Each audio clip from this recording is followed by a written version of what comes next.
2, Mr. Speaker, I would want the committee to conduct a detailed review of all the properties owned by the Pyrethrum Processing Company of Kenya with a view to establish the status of these assets and to ensure that public resources are safeguarded. Number 3, Mr. Speaker, I would like the committee to provide a report of the PPPK's financial status, operational challenges, including a full impact assessment with consideration of a potential to restructure this corporation instead of dissolving it, since it has been making a profit in its operations. Lastly, Mr. Speaker, I would like the committee to outline measures that the Ministry of Agriculture is taking to ensure that farmers, employees, and other affected parties are consulted to find an amicable way on how this matter could be sorted out. Thank you, Mr. Speaker, for a few minutes. Thank you, Senator Onyonka. Now, finally, we call upon Senator Alex Mundige.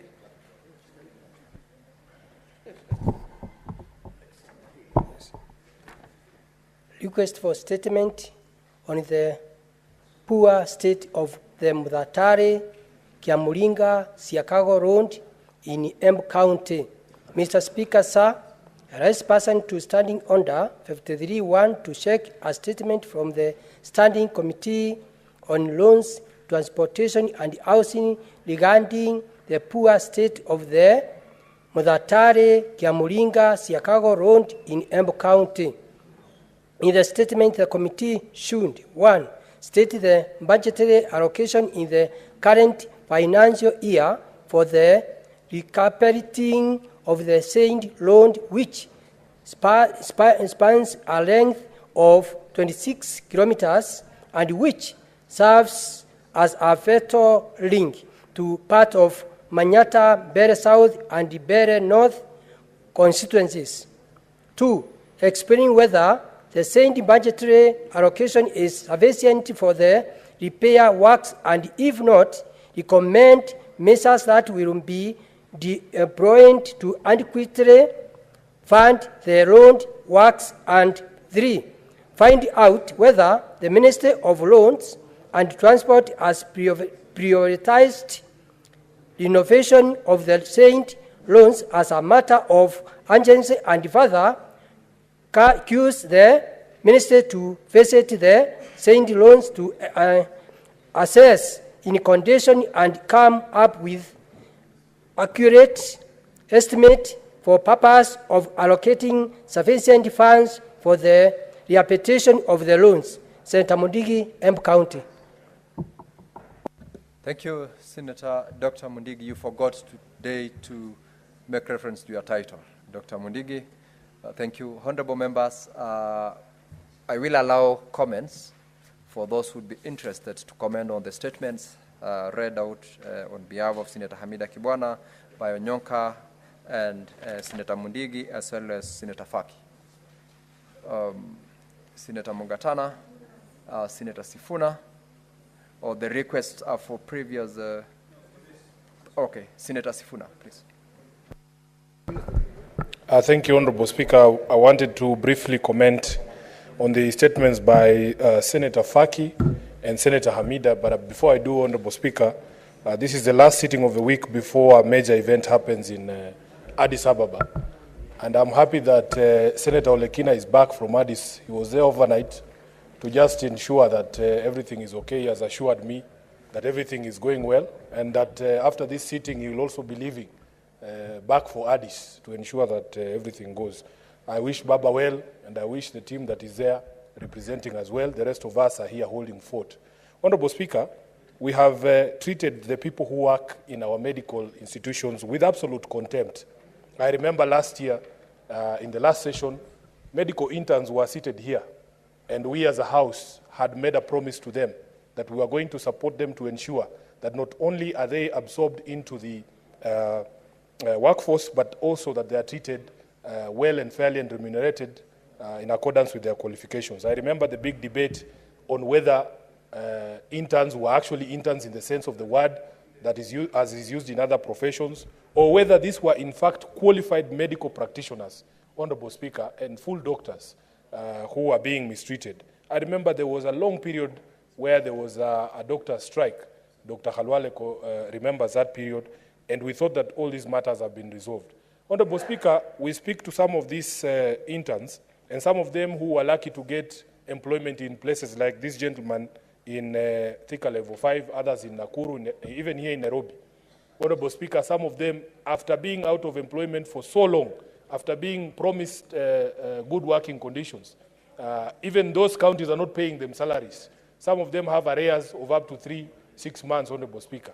So as a House and the Health Committee that has just been reconstituted, we really need to be serious about our medical health practitioners. Yesterday, Honorable Speaker, we were talking about the way the community health promoters are being treated. I had occasion, together with my delegation from Nairobi of senators, Honorable Speaker, to have a meeting with a section of the county health promoters in Nairobi, the community health promoters in Nairobi. And Honorable Speaker, the horror stories that we had from that group requires that we as a House do something. Honorable Speaker, you can imagine people going to work without basic protective equipment. Here in Nairobi, Honorable Speaker, when it rains, and most of these community health promoters are working as frontline workers in places such as our slum areas, Honorable Speaker. When it rains, you cannot go in there without proper shoes or gumboots. Honorable Speaker, can you imagine the community health promoters in Nairobi, numbering over 7,000, asking a senator like myself to buy them gumboots because the county government is unable to supply them with these gumboots? When I speak to the management at Bata, Honorable Khalwale, one pair of gumboots is going at 700 shillings, Honorable Speaker. Everybody knows my salary, and you know what the taxman has done to our pay slips, Honorable Speaker. How can a senator be expected to spend 5 million shillings on buying gumboots for community health promoters, and yet we resource our county governments properly for them to be able to equip our community health promoters to work for us? Honorable Speaker, when we talk about the deteriorating levels of health services in the counties and the statement that was brought by FACI, we also need to look at the financing element for our hospitals. I was speaking to the CEO of Mbagathi Hospital today, Honorable Speaker, to just find out the status of the repayment by SHA.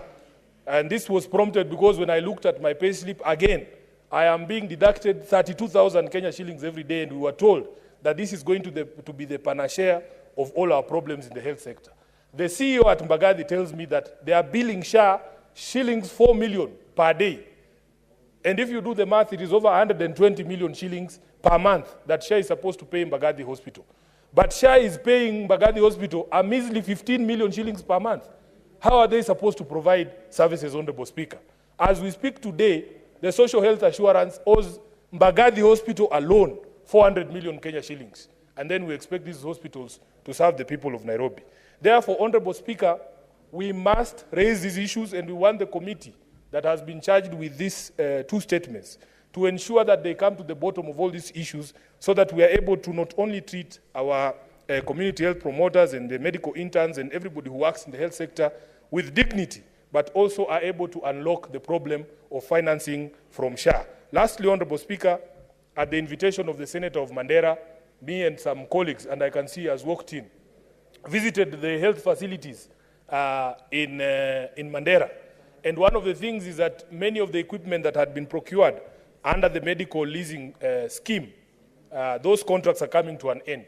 And the information we gathered from Mandera is that the suppliers of the new equipment are putting very onerous terms in terms of percentages of the money that is supposed to be paid to those suppliers on these county governments. They told us it is as high as 60% of the payment that is paid for that service is required to go back to the medical supplier, the equipment supplier. So as a Senate, we must bring those contracts into focus here, and I want to urge the Health Committee to ensure that this is done so that our people can enjoy proper health facilities. I thank you, Honorable Speaker. Senator Samson Cherargei.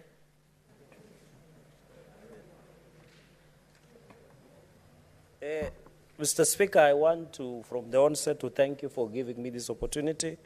I want to support the statement by Senator Mohamed Faki, Senator 001 from Mombasa, for this wonderful statement. Mr. Speaker, sir, I agree. I thought Mombasa is better. In terms of poor service delivery of of health services, Nandi should be number one in poor service delivery. Mr. Speaker, because in 1st December 2024, I did visit Kapsabet County Referral Hospital, which should be our referral facility. Mr. Speaker, I remember you calling me that you saw the pictures and you saw the pathetic and dilapidated situation at Kapsabet County Referral Hospital. Mr. Speaker, some of us who have worked this journey of devolution, we have always thought that can we form National Health Commission? Because the crisis that you see in Mombasa, in Nairobi, in Nandi, among other constituencies, Mr. Speaker, among other counties, is saddening. Even I remember you lost a child at, is it Kaplong or is it Tenwek? Yeah, because of negligence in Bomet Hospital, that a young child, because of negligence. Mr. Speaker. Senator Cherargei, that was in Longisa Hospital, and the second one was in Cheptalal Hospital. Yeah, both in Longisa and Cheptalal, Mr. Speaker. So those are just grim statistics, Mr. Speaker. Right to health should be very basic to every Kenyan. Mr. Speaker, and sometimes, you know, some of us don't want to encourage clawback or functions to national government. But when we see statistics such that the poor health facilities and provision of poor health services in Mombasa, Mr. Speaker, we always feel sad and imagine, can we claw back the health function to national government?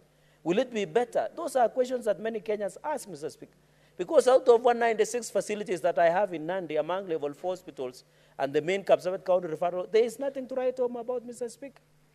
We must ask ourselves the hard question that why is it that Kenyans go to health facilities and they cannot get drugs? Why is it that Kenyans walk in and the watchmen are giving drugs like it was happening? A Form 4 dropout in Turkana County was dispensing drugs, Mr. Speaker. You know, we need to be serious, Mr. Speaker, because it is very unfortunate. And I want to thank Senator Faki. I want to ask Senator Faki, through the committee of Senator Mandago, if he's elected the chair of health, Mr. Speaker, should even begin a commission of inquiry into the state of health facilities across the 47 counties, Mr. Speaker. Even Kisii County, there is nothing to write home about, Mr. Speaker.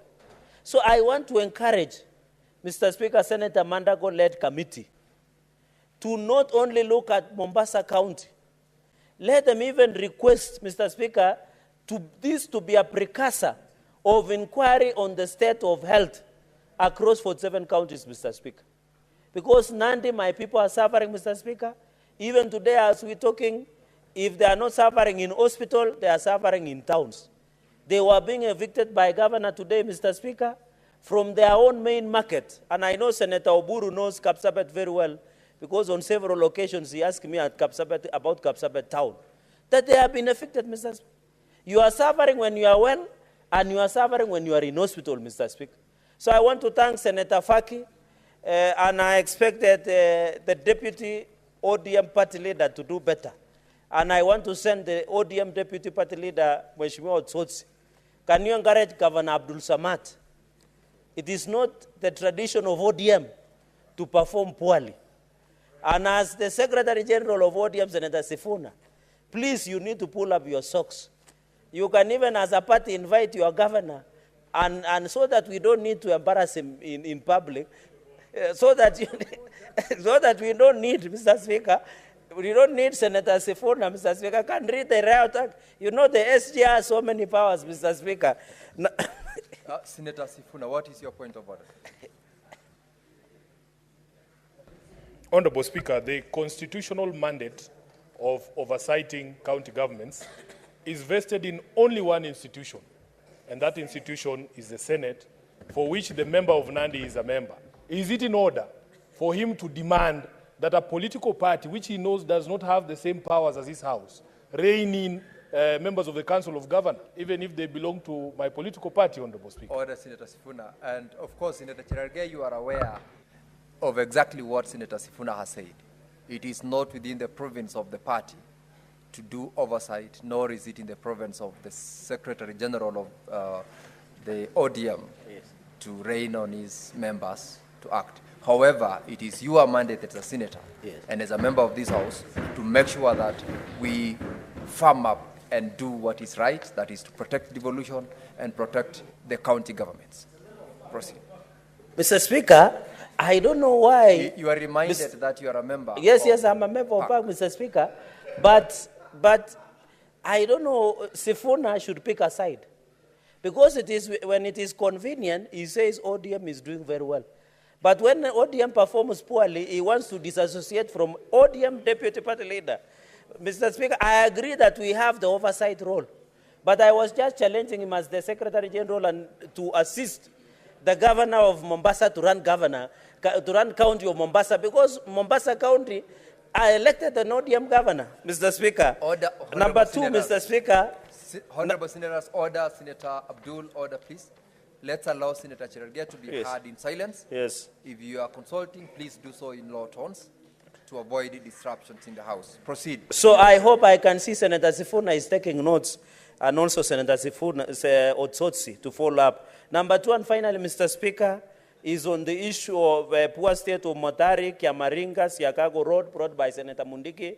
I want to thank Senator Mundigi, Mr. Speaker, because I have never seen Senator Mundigi bringing any other statement about any other place except Embu. It shows that Senator Mundigi loves the people of Embu with all his heart. And we were there with him, Mr. Speaker, sometimes back. This road must be fixed.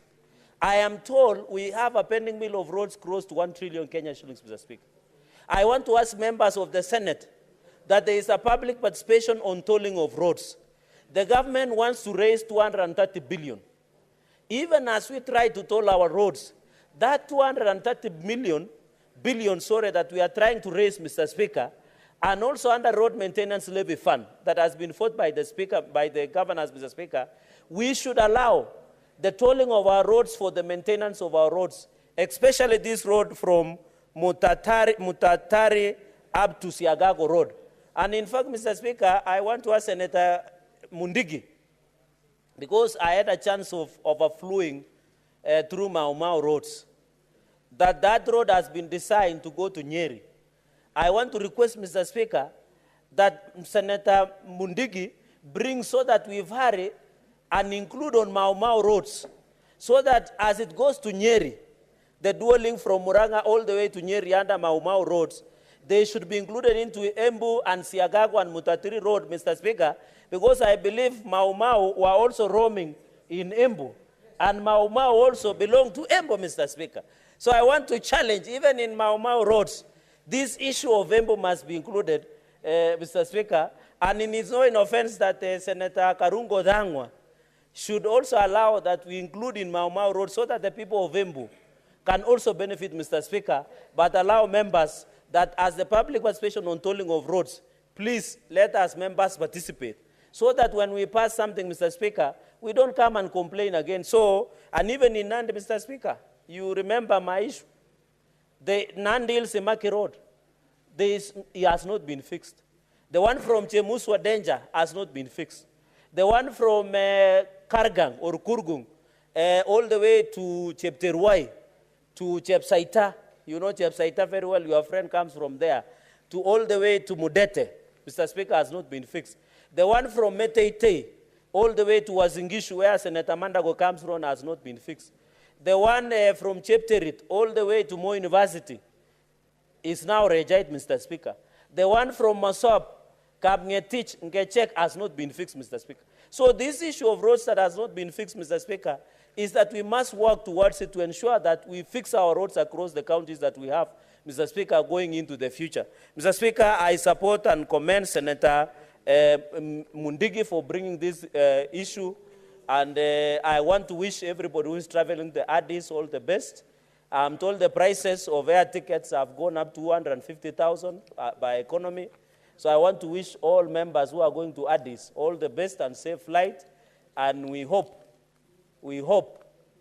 that it shall be well. Mr. Speaker, with those many remarks, I support and I thank you.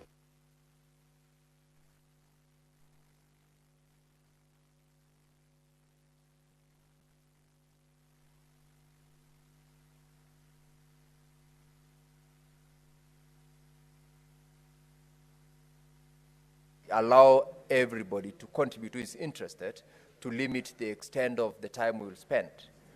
to 3 minutes per senator, so that we have an opportunity as members to contribute to it. I do believe that is reasonable in the circumstances, and whoever is speaking henceforth, let's limit to 3 minutes per senator. I will allow Senator Maruma Jones Mashusha.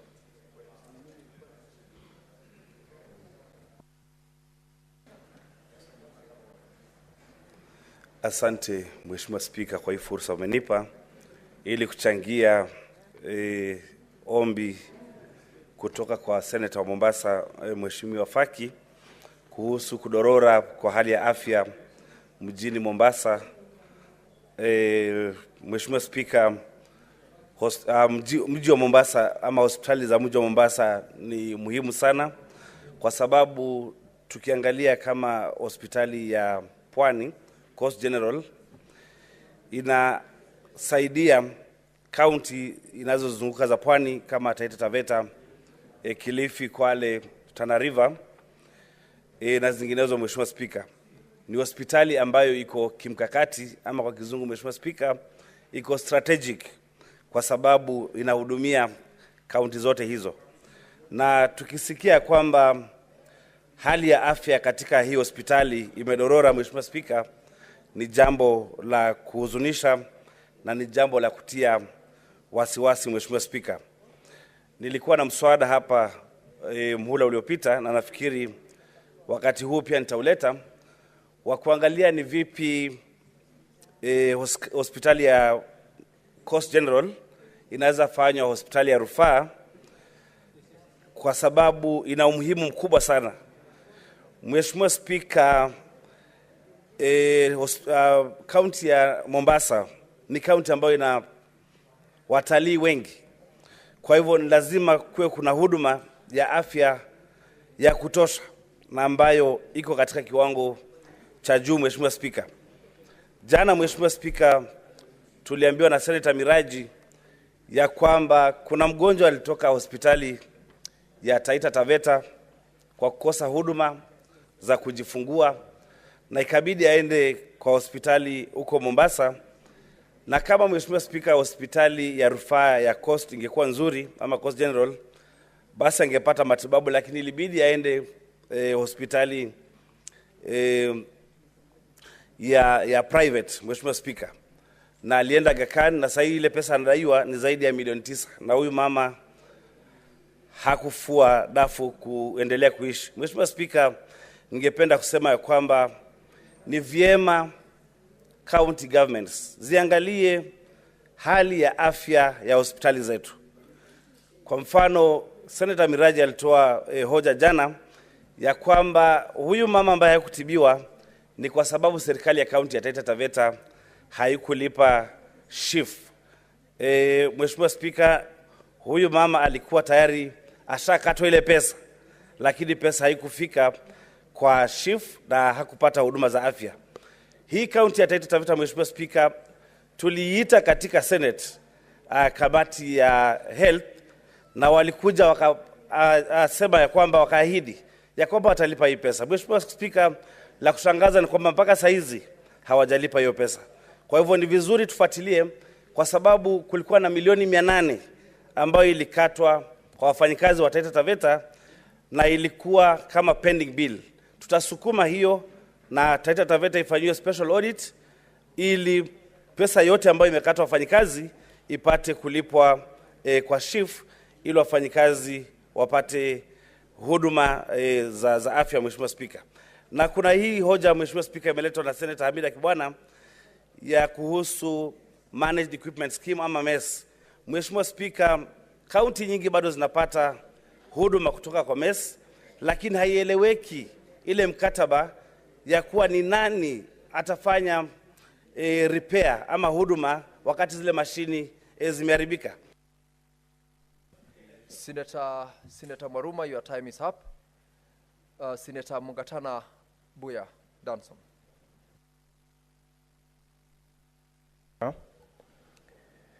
Mr. Speaker, I wanted to comment only on one statement. This is the statement on nominated Senator Kibwana on the Ministry of Health National Equipment Support Program. Mr. Speaker, I had the rare privilege yesterday of addressing the Tana River County Assembly, and thereafter, Mr. Speaker, we sat with the members of the County Assembly. And one of the issues in a private now, Kamkunji, one of the issues that came up, Mr. Speaker, is about the maintenance of medical equipment. Mr. Speaker, when these equipments get messed up or they get broken down, it takes a whole year. In fact, Mr. Speaker, the engineer or the repairman who was supposed to fix some equipment in Hola Referral Hospital, after 2 years, finally, he arrived 2 weeks ago. After 2 years, Mr. Speaker. So the X-ray equipment is brought, and then it cracks somewhere along the line.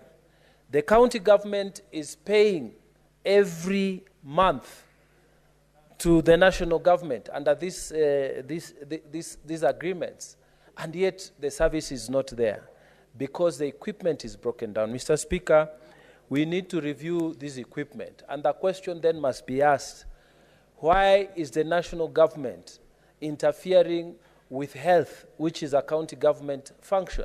Why is the national government continuing with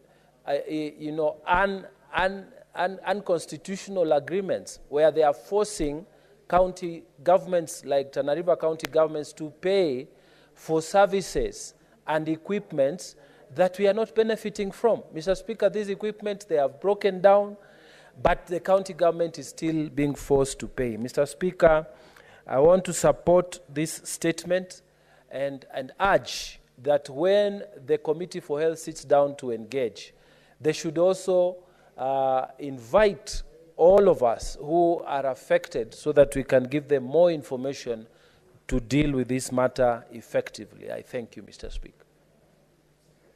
Senator Ledama Olekina.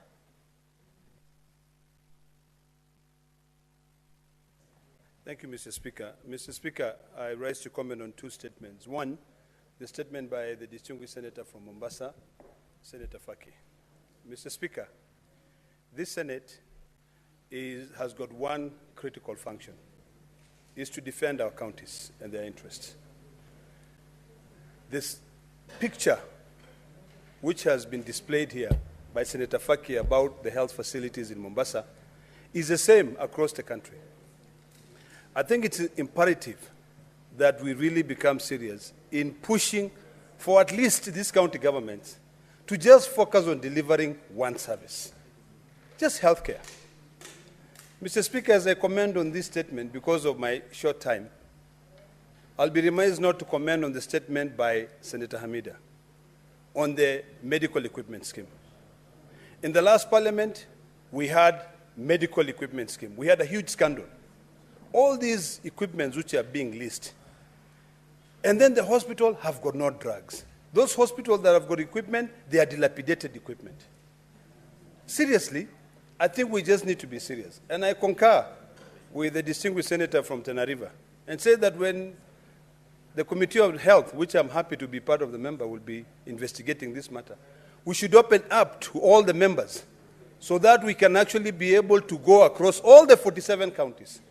Today, I even want to propose that we stop all the budgets of flying out of the country for anything else. We concentrate this year on going to all the 47 counties. We look at the health facilities, and we take our governors to task. It is ridiculous. You heard what Senator Sifuna said. If now it is us during our oversight trips that we are required to buy gumboots for medical, for community health practitioners, what exactly are we talking about? And have you looked at the budget for SHA, Mr. Speaker? If only SHA is getting 25 billion shillings this year alone in the 2024-25 budget, and they cannot be able to support the communities, what exactly are we doing here? We are lying to yourself that we care about health facilities. In fact, people out there should start looking at these governors. Only vote for a governor who can deliver at least even one thing. Let them not say they are developing what? If they cannot be able to help you in your health care, basic welfare of citizens, then what exactly are we doing? So, Mr. Speaker, sir, I want to call upon all of us here.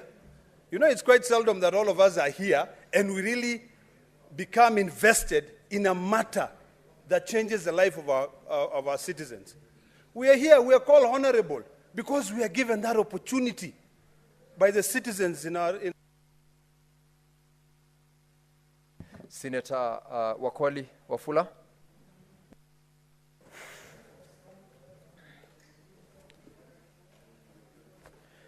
Asante Mheshimiwa Spika.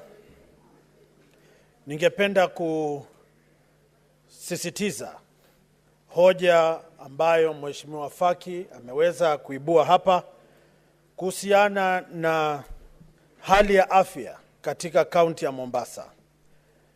Mheshimiwa Spika, hospitali ya Mombasa ina mapacha katika kaunti tofauti. Na mapacha hawa wanafanana kabisa Mheshimiwa Spika. Mheshimiwa Spika, tulizungumzia masuala ya matabibu wanaojitolea ambao hali yao ni ya kudhoofisha na kusononesha sana Mheshimiwa Spika. Mheshimiwa Spika, kuna wahudumu wengine katika hospitali zetu ambao kwa wiki kadhaa sasa wamekuwa kwenye migomo Mheshimiwa Spika. Kaunti ya Kisii, kaunti ya Bungoma, nimeona kaunti ya Nairobi wanafanya mazoezi Mheshimiwa Spika, Mombasa. Maswali ni je, Mheshimiwa Spika, itakuwaje kaunti za humu nchini ikiwemo kaunti ya Bungoma kwa na mustakabali ama makubaliano ya urejesho wa kazi kwamba kutakuwa na marupurupu ya kununua mavazi, kutakuwa na kupandisha kwa hadhi ama madaraka kwa madaktari hawa kwa wakati unaostahili, lakini wanapouliza nafasi hizi ama makubaliano haya wanatishwa mshahara kusimamishwa na wengine kazi kusimamishwa Mheshimiwa Spika. Mheshimiwa Spika, wakati umefika magavana wajibike. Viongozi hawa, madaktari hawa wako kwenye migomo na magavana hawataji ama kuonyesha kwamba kuna shida katika kaunti zao. Mimi nashukuru Maulana Rabuka kwa kunipa nafasi kwa mmojawapo wa kamati ya afya katika jumba la Senate. Mheshimiwa Lekina na wengine tulivalia njuga swala hili.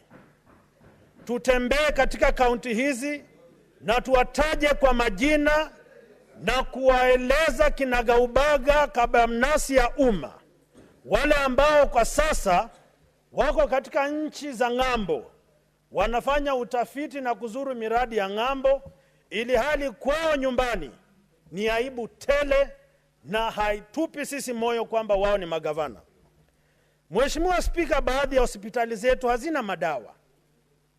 Wamejenga hospitali gushi, majumba yasiyokuwa na matabibu na madaktari. Lakini cha muhimu Mheshimiwa Spika, wanajenga vyumba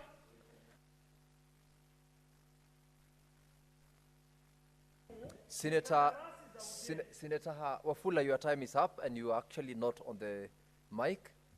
Thank you for your contribution. Senator Boy Isa Juma.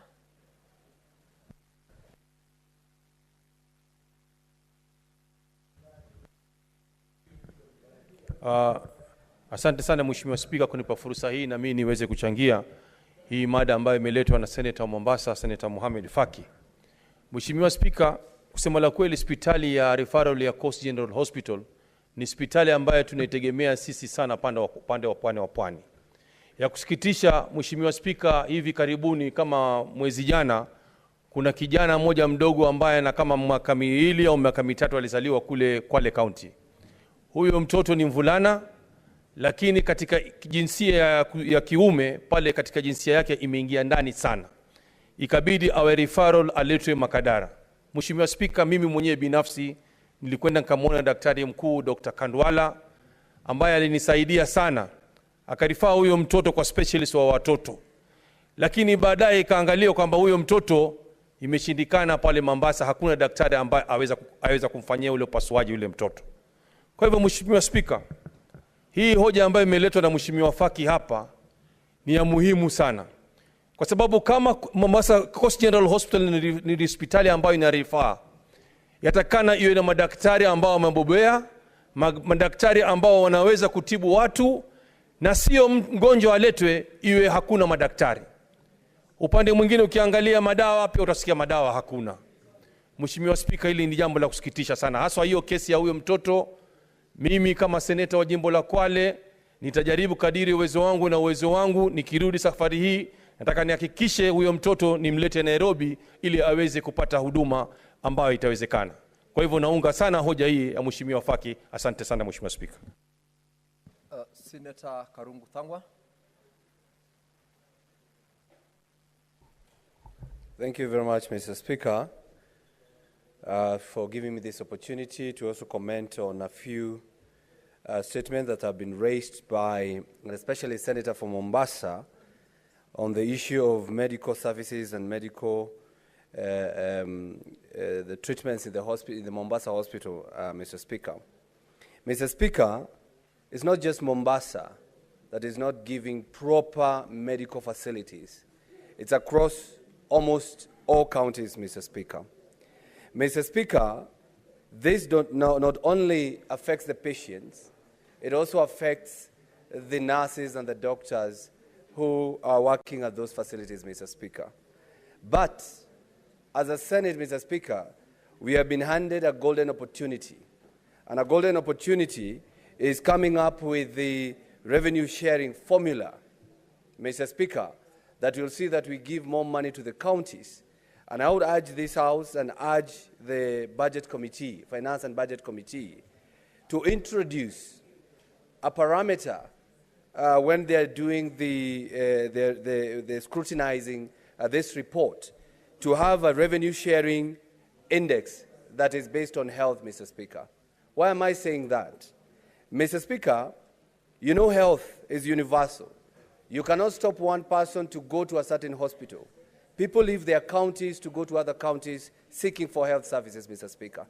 For example, Thika Level 5 Hospital in Kiambu, we get patients from all the way from Garissa who come to the hospitals, Mr. Speaker, from Machakos, from Muranga. So if we cannot use the health index when we are sharing money to the counties, Mr. Speaker, we will continue experiencing this issue of poor health facilities, Mr. Speaker. Mr. Speaker, remember some of these counties, or some of these people from these counties who visit these hospitals. They come from counties that are poorer, that have received more money because they use the poverty index, Mr. Speaker, on those counties. Yet, those counties are becoming poorer than before, Mr. Speaker.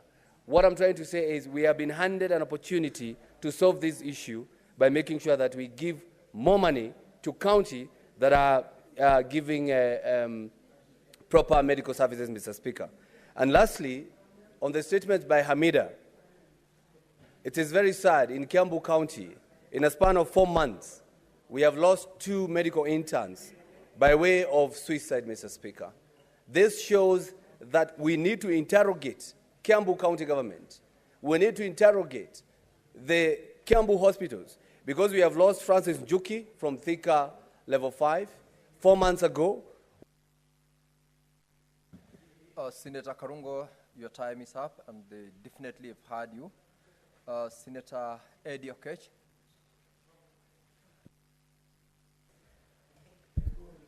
Thank you so much, Chair.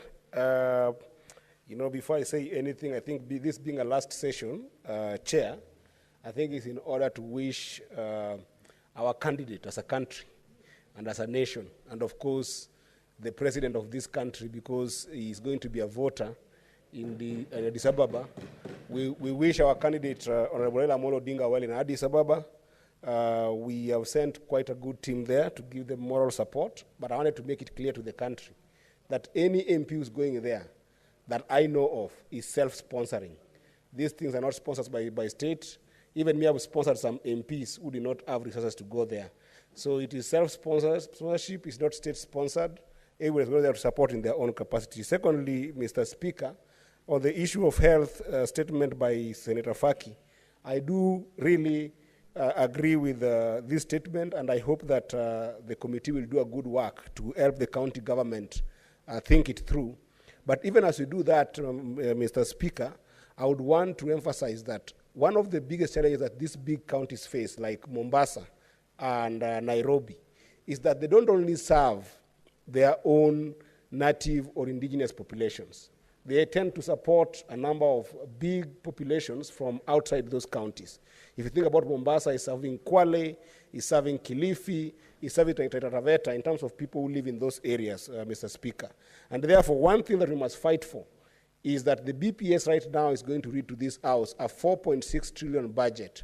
I would want us to see that we fight for more money to come to the devolved healthcare, because about 50 billion that counties get, even if they were to divide, they can barely just invest about 1 billion in healthcare. But then the national government still remains a lot of money when it comes to healthcare, only to deal with issues of policy and to deal with the 5 national referral hospitals. And this is something we must critically look at and make sure we allow counties to get more money. And I also want to inform my brother Chirargei that actually Kisii County is not doing bad, at least on this area. That I can tell you comfortably, that Kisii County has got a lot of challenges in terms of healthcare, in terms of placement of the little they get, because what we need, Mr. Speaker, I haven't even finished saying my point. Mr. Speaker, I think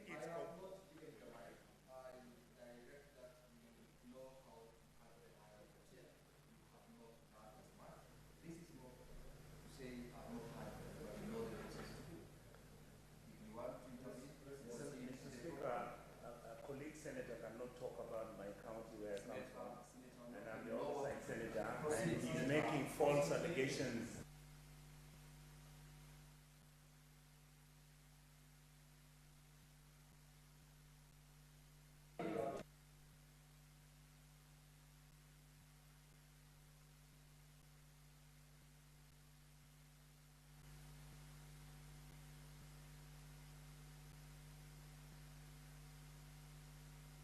Sanitize things in this house.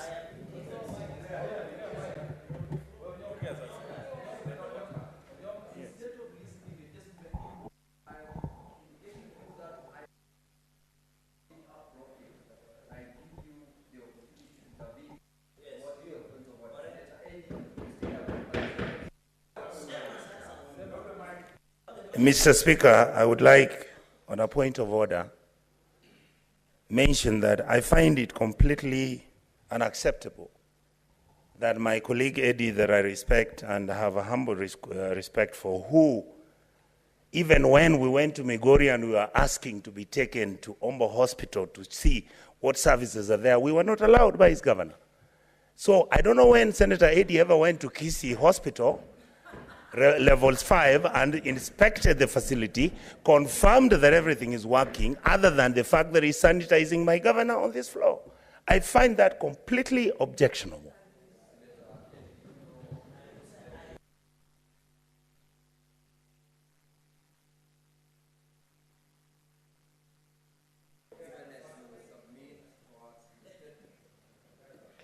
Chair, first of all, I want to request that I had 1 minute. So,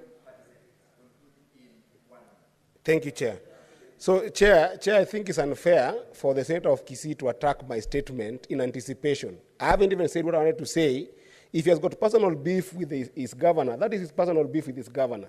But I was saying that comparative to what I see in Migori County, a number of these counties that are close to other counties, I have said Kilifi depends on Mombasa for healthcare services, so is Taita Taveta. It's also true that Migori County heavily depends on a number of hospitals in Kisii. I have had my own parents and even my own family members go to Tabaka in Kisii for medication, go for referral services in Kisii, because they have got better facilities than Migori County, and that's a fact. That's not a lie. So I think it's out of order for the Senator of Kisii to say that I'm sanitizing Kisii when I just give my experience, and even the people of Migori will tell you that for more of better referral services, we get them in Kisii and Bomet, a place called Tanwek Hospital. This is a Tanwek Hospital. That's where most of our people go and get medication, because Migori is struggling in these services. So I've said, and I can categorically say that Kisii County has got better facilities than us, Migori County, and my governor must work harder to be able to reach the levels of Kisii and the levels of Nairobi. And then lastly, Chair, on the issue of medical equipment, very fast in 2 seconds. I think that as a house, we must know that these medical equipment are getting old, but when they were being signed in contract, there was no contract on disposal. We are going to face serious health hazard if, as a Senate, we don't work with medical officers in these counties to figure out proper disposal for medical equipment across all our counties. With that, Mr. Speaker, I thank you so much. Thank you, Senator Eddy. For your information, you've made reference to Tanwek Hospital. It is not managed by the county government. It is a mission hospital, and probably that is why the services are better than those managed by the county government. But it is in Bomet County. The next person I'll give is Senator Keroche Tabitha.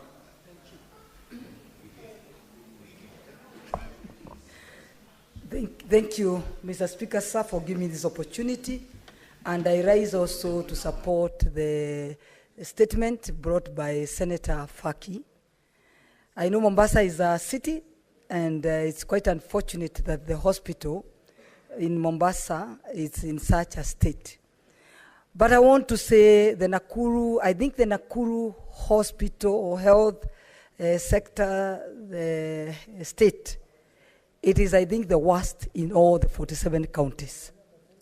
And I think if you look at the health sector, the way every county is complaining about, every center rising up here is complaining about, it should be the health state in our county should be referred as a national disaster. And I think as senators, we should come up with a law where if you are elected as a governor, if you are elected as a president of this country, you should not be allowed to go out of the country to seek for medical services or treatment. The reason is our governor had the audacity to tell the chief of staff to write a memo to the Nakuru County people and say that she has gone to America to give birth. Well, our women in Nakuru County are giving birth on the roadside. We have an incident even yesterday, not even far. Yesterday, a woman from Kurusoi South, from Wamaro Ward, gave birth in the roadside. Women had to strip their clothes, shouting, saying, "You, Susan, you are Excellency, our governor, you went to America to give birth, and you left us here in Nakuru County with no medical equipment." They should be, if you can become a governor or a president of this country, senators, come up with a law where they are all, told to ensure that the hospitals are properly equipped with the medicines and all the infrastructure, and to ensure that they have the human resource on medical, and to ensure the hospitals are functional, and to ensure the quality of the services can meet their status. So that they can meet their status, every woman, every person in that county can enter in those hospitals. If you look at America, the Trump will not get out of America. He'll be treated there. If you go to London, the queen of that Europe will be treated there. That's how we are supposed to treat our country, our counties. And if not that, we ensure the health of state in our counties should be... Senator Tabitha. Senator Keroche.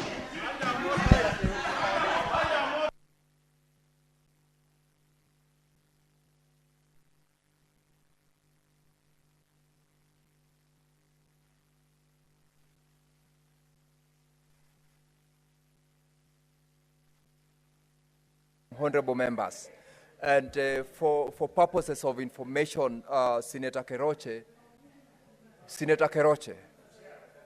Order, Senator Keroche. Order, Senator Chirargei. The time allowed for purposes of comments is 1 hour. That 1 hour has since ended, and therefore so that we can progress with whatever other business of the House. We will end there. I know I still have got very many members who've requested to speak to the statements, but because we need to transact other businesses of the House, I will end there so that we move to the next order. Order, members. Senator Faki. Order, please. So we will move, honorable members, to the next order. Clerk.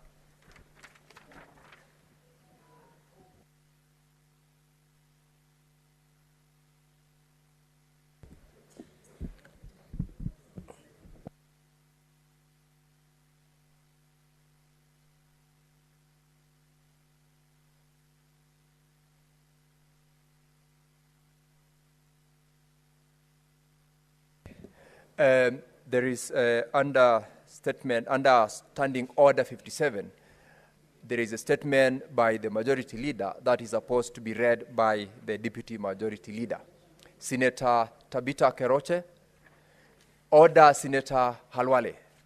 Senator Tabitha, you are supposed to read a statement on behalf of the Leader of Majority. Proceed to take.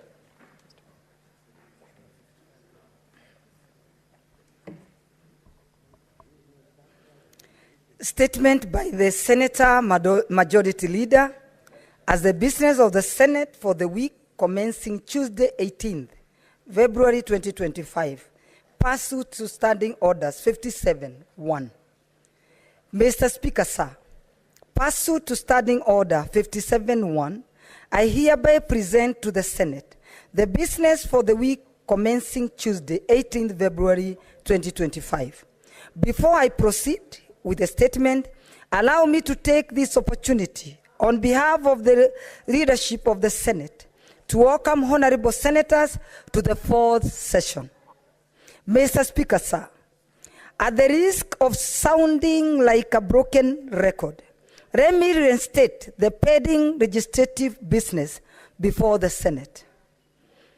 54 bills are pending conclusion, of which 44 are at the second reading stage and 12 are at the committee of the whole stage. 12 motions are pending conclusion. 22 petitions are pending conclusion, out of which 17 are due for reporting by the respective standing committee. And 431 statements sought pursuant to Standing Order 53 are under conclusion by respective standing committee, in addition to the 5 that were referred to respective committees during yesterday's afternoon sitting.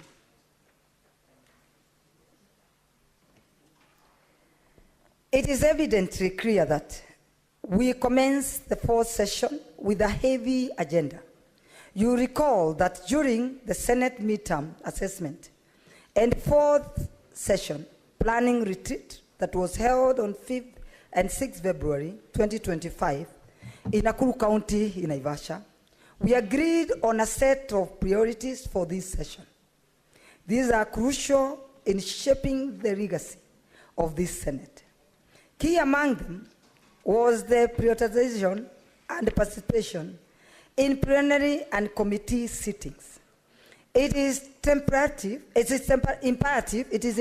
that all senators prioritize plenary and committee sittings to transact the business scheduled. Honorable senators with business listed in the order paper for any day are required to be in the chamber to prosecute the business. Honorable senators with the business listed in the order paper for any day are required to be in the chamber to prosecute the business. In the last 2 sittings, the momentum that we have set in debating the bills at orders number 11 and 12 in today's order paper is commendable. However, we must divorce ourselves from the practice where senators take their leave after making their contributions to a bill or motion. We must be ready to listen to each other and enrich our perspectives by remaining in the chamber after one has made their comments. We must also be ready for the next phase, which is the division. In this respect, I request the majority and minority party whips to ensure that we have the requisite number of county delegations to undertake divisions when required. Mr. Speaker, sir, as you will recall, yesterday, Wednesday 12th, February 2025, the Senate approved motions for the constitutional of select committees. This action was meant to reshape how committee business is undertaken and to bring in new blood. So to speak, in the membership of committees, I cannot emphasize enough on the need to have reports tabled within the timelines stipulated in statute and the standing orders. I look forward to more vibrant engagement that advance the business of select committees to the next level, and in so doing, facilitating information and constructive debate in plenary. Mr. Speaker, sir, on Tuesday, 18th February 2025, the Senate Business Committee will meet to consider the business for the week. The tentative business for that day will include business not concluded from today's order paper, as well as the business indicated in the notice paper. The tentative business for the morning and afternoon sittings on Wednesday, 19th February 2025, will include business unconcluded from the order paper for Tuesday, 18th February 2025, and the following bills at the second reading stage: the County Wards Equitable Development Bill, Senate Bills number 20 of 2024, the Public Finance Management Amendment Bill, Senate Bills number 27 of 2024, the County Government State Officers Removal from Office Procedural Bill, Senate Bills number 34 of 2024, the Community Health Promoters Bill, National Assembly Bill number 53 of 2022, the Kenya Health Products and Technologies Regulatory Authorities Bill, National Assembly Bill number 54 of 2022, and the Technopolis Bill, National Assembly Bill number 6 of 2024. Committee of the Whole, the Early Childhood Education Amendment Bill, Senate Bill number 54 of 2023, the County Public Finance Laws Amendment Bill, Senate Bills number 39 of 2023, the County Government's Election Laws Amendment Bill, Senate Bills number 2 of 2024, the County Assembly Services Amendment Bill, Senate Bills number 34 of 2023, the Street Vendors Protection of Livelihoods Bill, Senate Bills number 41 of 2023, the Local Content Bill, Senate Bills number 50 of 2023, the Land Amendment Bill, National Assembly Bills number 40 of 2022, the Energy Amendment Bill, Senate Bills number 42 of 2023, and the Cooperative Societies Amendment Bill, Senate Bills number 53 of 2023. The projected business for Thursday, 20th February 2025 will include business not included in the order paper for Wednesday, 19th February 2025, and any other business scheduled by the Senate Business Committee. Additionally, there are motions on diverse matters that was filed by standing committees. These motions will be scheduled accordingly by the Senate Business Committee following the reconstitution of select committees.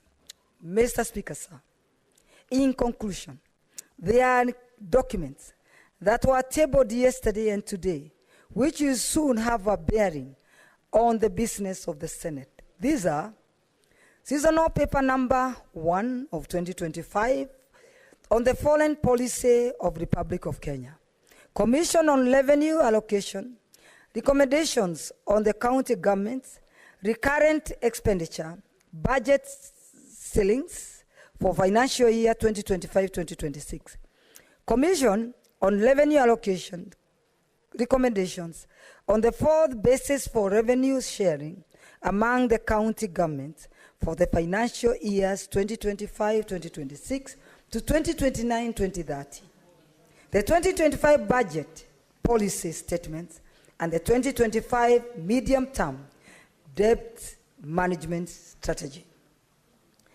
I urge the respective studying committees that these documents have been referred to roll up their sleeves and get down to work. We must burn the midnight oil to ensure that the reports are tabled within the required timelines, in statutes and in the standing orders. I thank you all and hereby lay statements on the table of the Senate. Senator Aaron Cheriot, EGH MP, Senator Majority Leader. Read by the Deputy Majority Leader. Thank you, Mr. Speaker. Tabitha Keroche, lay. Tabitha Keroche. Clerk, next order.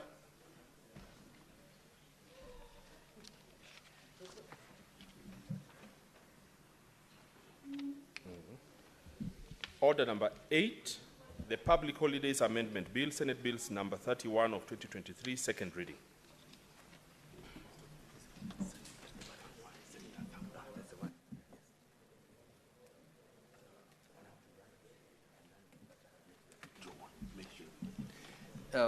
This is a bill by Senator Karungo Tangwa.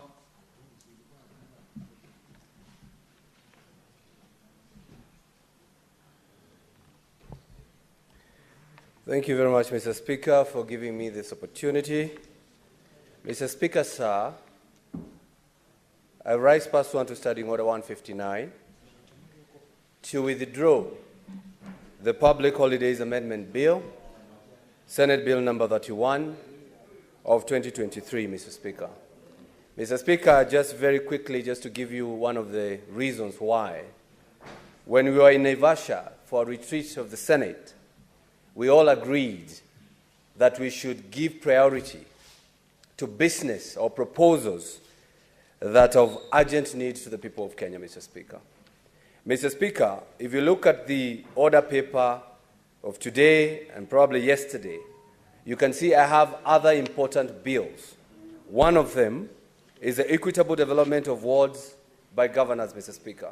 That is a very, very important bill that tells the governors that they have to equitably develop the wards across the country, Mr. Speaker, because some governors will always skip some wards if they don't get the support from the MCAs, Mr. Speaker. Mr. Speaker, even yesterday, and the senators contributed here, we said we need to consolidate all bursaries so that we can make a secondary education free, Mr. Speaker. Mr. Speaker, that is one of the other proposals that I have in this Senate. So I decided to drop this Public Holidays Amendment Bill. Not that I don't believe in it. I believe in it because, Mr. Speaker, it is holiday economics, Mr. Speaker. But before we get there as Kenyans and understand how important it is, let's first of all discuss issues that for sure will benefit the Kenyans today, not tomorrow, Mr. Speaker. Senator Tangwa, you have submitted a letter to that effect. Yes. And you have submitted a letter to that effect and has been processed, and as a consequences of which, resume your seat. Thank you, Mr. Speaker.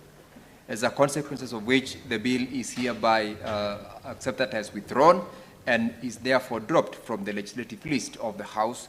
Give room for other urgent, as you've said. Clerk, may call the next order.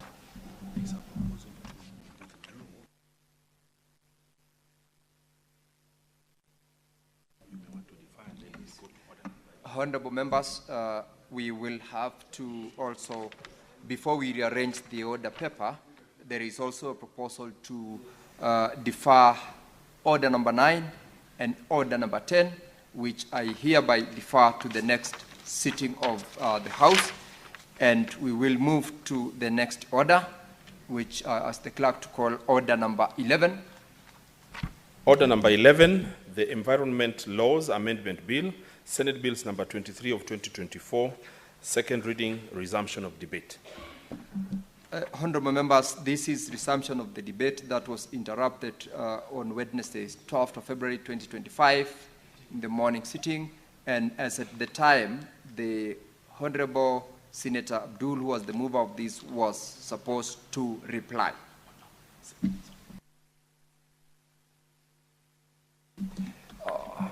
Prior to that, I've just been corrected. Senator Onyonka had 15 minutes to conclude on his contribution. Then we will proceed from there.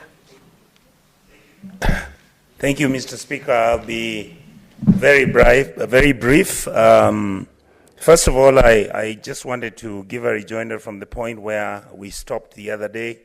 It is true we went to Mandera, and I thanked Senator Roba for the good work they've done in planting trees within Mandera Township.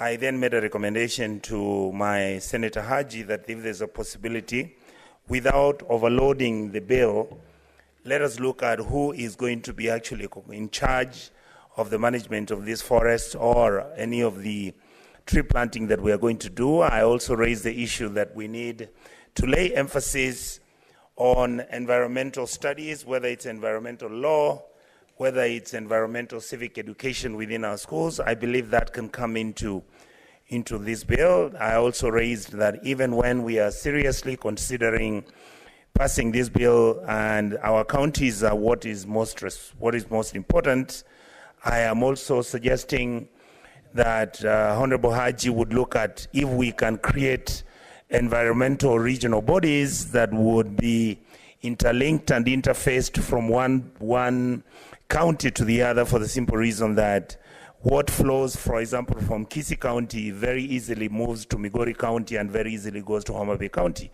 because we are all county neighborhoods. And my suggestion is that if there was a way, we make sure that the trees that would recommend to be planted in these areas are trees that are going to be sustainable.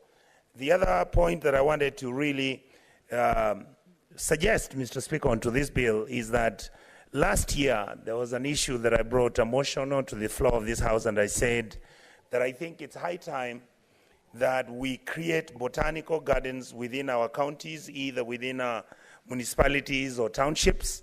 I also made a suggestion that these botanical gardens would then would be allocated land by the county governments, where we plant trees who have got medicinal values, that have got general values, whether they were food. There were some trees which I remember in the county of Kisii, where I grew up, would be utilized to make sure that they cover for the sun when we planted coffee and tea. And those trees, some research needs to be done so that we can have a proper ecosystem designed to come up with environmental planning and arrangement for all these trees that we are going to plant. The other issue I said, Mr. Speaker, and I wanted Honorable Haji to also realize that there's a recommendation. Actually, somebody called me last night and said, could you ask the senator so that we can also start planting trees around road reserves, so that we can then have some of the areas which are left bare and they're all dusty, we do that. Somebody else made a recommendation, and I totally agree with it, Mr. Speaker, and that is that we need to look at what we have done to our schools. I remember when I was going to school as a young man, we were planting trees and keeping the compound clean and making sure that the vegetation looked nice and all that. I believe this is something that we can bring back. For some of you who are older, remember we used to have Senator Mungatana, what was known as the 4K clubs, where young students who are in primary, secondary schools can be taught and educated what the value of having a good environment and planting our beautiful African trees, so that then we can maintain our indigenous plants, trees, and all that is helping our community. The other, maybe the last point I wanted to say, Mr. Speaker, is that I saw, if you look at what Honorable Haji has tabled out here, he said, we shall promote the planting of trees in all public land vested in the county governments. We shall ensure that all trees that are felled for the implementation of any county project are relocated to an area designated by the service, and any person who harvests a tree shall replace the trees under the direction and in those areas that have been designated by the service. Mr. Speaker, actually, I think you just went and picked this from the template. It used to exist during the 1970s, the 1980s, and then as usual, we then came into the way we are having this bad behavior. We started cutting trees within our townships. We made sure that we were making sure that our towns are left bare and the municipal areas and all that. I would like to say that this bill encourages me because, as I've said, Mr. Speaker, on the floor of this House, that the county government of Kisii has given the Chinese company rights to cut trees within Kisii unabated. They don't replant, they don't ask anybody. You just see lorries which are picking trees and you are told they are going to China. I believe this bill will stop such activity, and this bill will make county governments become responsible, and I believe that this will make our country become a green country. I hope we'll adopt green technology on all our spheres, Mr. Speaker, because at some point we are going to have ourselves to start looking at our behavior. Why is it that we are cutting trees? And yet, Mr. Speaker, I believe that it's easier for us to use our sun so that we can solarize our schools, this National Assembly, all the big institutions in our republic. And there's a research which is done by the World Bank that if we solarize even just 30% of our institutions, the Kenyan government would end up saving something like 50 billion US shillings. I mean Kenya shillings. I believe that this is the direction to go, and I want to thank you, Mr. Speaker, for you particularly having brought this bill, and we will support it. And I am sure that many of our colleagues are seized of this matter, and therefore, Mr. Speaker, I support. Thank you. Thank you, Senator Onyonka. Senator Mungatana.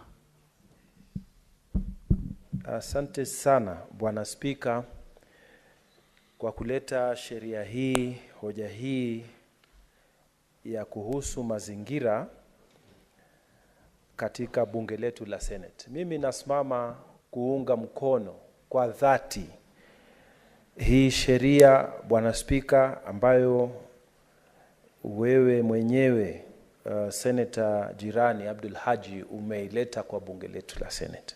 Mimi naunga mkono sana haswa kipengele cha 6 ambacho kipengele hichi, Bwana Spika, kinasema ya kwamba bunge letu la Senate tukishapitisha sheria hii itakuwa kwamba kila mwaka kwa wiki moja tutakuwa na wiki ya kupanda miti. Kutoka tarehe 5 mwezi wa 3 kila mwaka mpaka tarehe 5th of March mpaka tarehe 21 ya mwezi huo tutakuwa na nafasi ya kupanda miti kama Wakenya. Na mimi, Bwana Spika, nataka kuchukua mazungumzo yangu kutoka pale seneta mwenzangu wa Kisii Bwana Onyonka alipoachilia. Bwana Spika, tukipitisha hii sheria ya kwamba kila mtu anajua ya kwamba kila mwaka kuna siku ambazo tumeziweka katika mwezi wa 3 ambapo sote wa Kenya tutakuwa tunapanda miti. Bwana Spika, tutatengeneza culture ambayo itatuingia katika akili zetu ya kwamba lazima tutunze mazingira yetu. Bwana Spika, Mheshimiwa Onyonka amezungumza kuhusu 4K clubs. Tulipokuwa watoto na tulipokuwa kwa mashule yetu, tulikuwa tunaambiwa lazima tujenge na tutunze mazingira yetu, na tulikuwa tunafunzwa katika hivyo clubs ya kwamba miti hii inafanya namna hii, mti huu ni wa dawa, mti huu ni wa kivuli, mti huu ni wa kutunza maji yasipite pande ile. Tulikuwa tunafunzwa mambo mengi, jinsi ya kupanda miti katika hivyo vilabu. Bwana Spika, miaka imepita, watoto hawafundishwi tena mambo haya. Bwana Spika, mimi mwenyewe nilipokuwa mdogo nilisoma Mombasa RG Ngala Primary School, mahali ambapo baba alikuwa anafanya kazi. Kisha nikaenda Ngao Primary School Tana River, Arap Moi Primary School Ngao. Bwana Spika, mti ambao niliupanda miaka ile katika primary school yangu, mpaka leo mti ule upo. Na nilipokwenda high school, Lance High School, Bwana Spika, tulifundishwa ya kwamba huwezi kukanyaga manyasi, na mtu yoyote ambaye amekuwa amefinywa, ameingizwa hizo akili, huwezi kumpata kwamba anakanyaga manyasi. Mr. Speaker, hata mimi leo nikiona mahali pako green, mimi kukanyaga pale inakuwa ni ngumu sana. Hata kama watu wanapita, mimi hutafuta namna ya kupita nje, kwa sababu ya ile culture ambayo nimejifundisha nilipokuwa mdogo. Sasa sisi tukiweka national culture ya kwamba Wakenya wote ikifika mwezi wa 3 tutakuwa sote tunaenda kupanda miti kwa wiki mzima. County government zetu tukifika mwezi wa 3 tarehe 15 sote tunaenda kupanda miti. Bwana Spika, hili litapeleka tabia mpya ambayo itatusaidia kutunza mazingira yetu. Bwana Spika, hii ni kitu ambayo tunataka kuingiza kwa watoto wetu. Manake Bwana Spika, leo hii tukiwa tunatembea na watoto wangu tu ambao nimewazaa, ukichukua kikombe cha plastiki ama chupa ya plastiki, hata mtoto mdogo, na ujaribu kutupa, watoto wanakuambia, baba, hiyo ni tabia mbaya. Ni kwa sababu gani? Kwa sababu wamefundishwa mambo ya kuweka mazingira safi. Sasa hii sheria, Bwana Spika, tunataka tuipitishe hapa, tuiunge mkono, na katika miaka yote Bwana Spika itakumbukwa ya kwamba sheria ya Mheshimiwa Seneta Abdul Haji ndiyo tunaifuatizia. Kila mwaka tukienda kufanya hiyo kazi, tutakuwa tunakukumbuka Mheshimiwa. Hii ni kitu kikubwa sana ambacho umepitisha, na mimi nimefurahi kukuunga mkono. Bwana Spika, ukienda katika kila county, haswa county, mimi nazungumzia county yangu ya Tana River, unakuta kuna nafasi ambazo magavana wameweka miti na wameitengeza ili wananchi waweze kupata nafasi ya kupumzika pale ama kujivinjari. Lakini Bwana Spika, kitu ambacho kimenishangaza sana ni kwamba magavana wa kaunti zetu, sehemu hiyo ambayo wameijenga, wamepanda miti, imefungwa. Watu hawaendi huko kujivinjari ama kupumzika tena. Mahali pale Hola katika Tana River County, Bwana Spika, ambapo miti imepandwa ili mazingira yawe mazuri, hakuna watu wanakubaliwa kuingia. Wanasema ukiingia unaenda kuharibu. Sasa mimi nashangaa, haya mazingira ambayo tunataka kuyajenga, ni kwa nini yasiwe wazi kwa wananchi? Toka Tana River kuja hapa Nairobi, Bwana Spika, kuna hapa mahali inaitwa Uhuru Gardens. Uhuru Gardens, Bwana Spika, ilikuwa ni mahali pazuri sana ambapo wananchi wengi ambao wanaishi katika sehemu hiyo walikuwa wanaenda kupumzika. Uhuru Gardens, mahali watu wengi watakwambia walienda wakapata wachumba wao kule, na saa ingine hata wakafanya sherehe za kuoana sehemu hiyo. Bwana Spika, Uhuru Gardens sasa imekuja ikachukuliwa na serikali hiyo hiyo, na pesa za wananchi hao ndio zimejenga pale mahali pakubwa pa masherehe. Sasa imekuwa ni sherehe ya president peke yake, hakuna mwananchi ambaye anakubaliwa kuingia pale. Ni kwa nini hizi environment ambazo tunazitumia tunataka kuzijenga zisifaidi wananchi wa kawaida? Ukiangalia Tana River wamepafunga kabisa pale mahali ambapo pana miti hola. Hapa Nairobi Uhuru Gardens imefungwa. Mwananchi wa kawaida ambaye alikuwa anaishi sehemu za Langata hakuna mahali pa kujivinjari. Ukifika pale unaona mageti makubwa, askari wengi, hakuna mahali pa kujivinjari. Paka siku ambao rais anaenda huko pengine kufanya sherehe, Madaraka Day, Jamhuri Day, watu wanaingizwa alafu akitoka basi nafungwa tena. Na zamani Bwana Spika ilikuwa ni mahali pako wazi. Kila mtu anapata nafasi ya kujivinjari na kufurahia mazingira yetu. Hapa Nairobi Bwana Spika, watu wengi wanaishi kwa nyumba ndogo ndogo, apartments. Sasa ukifunga Uhuru Park, na mimi sijui hawa watu wanafikirianga namna gani Bwana Spika. Ukifunga ile Uhuru Park hapa imekuwa shida, wamewachilia pande moja. Uhuru Gardens wameifunga kabisa. Na sisi wengine tulipokuwa wadogo Bwana Spika, na tulipokuwa university, tulikuwa hatuwezi kupeleka hawa mama tumeoa, tulikuwa hatuwezi kuwapeleka madeti nje.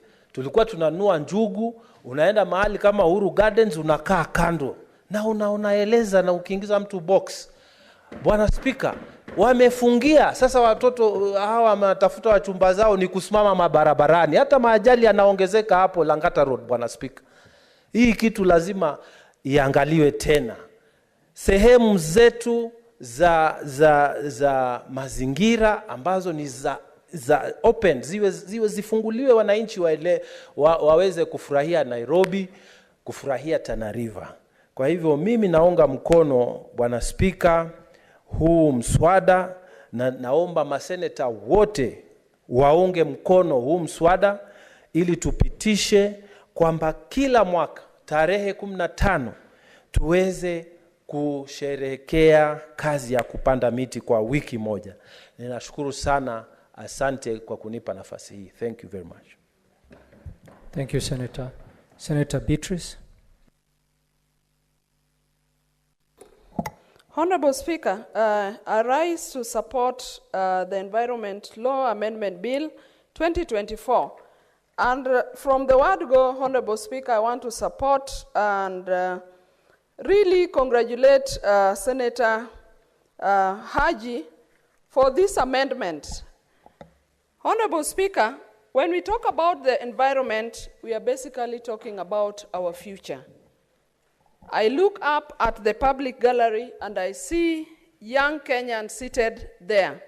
But Honorable Speaker, if we don't preserve, if we don't protect, if we don't expand and take care of our environment, we will literally have killed the future of the young Kenyans that are seated on the gallery today. Honorable Speaker, environment speaks to restoring land. And land, Honorable Speaker, as I've said, is our future. That with a good environment, we are able to really do away with certain disasters that we have in the world today. And in our country, in the recent past, we have seen a lot of disasters touching on drought, touching on floods that have destroyed property and have led to even the loss of life. Honorable Speaker, if we restore land, through land and through good environment, we are able to get our food. The food we eat comes from our land, comes from a good environment. The clothes we put on comes from a good environment.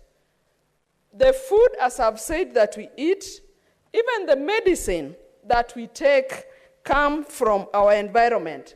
The shelter that we have, including even this, the house that we are in today, if you look around, all the components that have been used to build this house come from a good environment. And Honorable Speaker, that is why I passionately support this bill.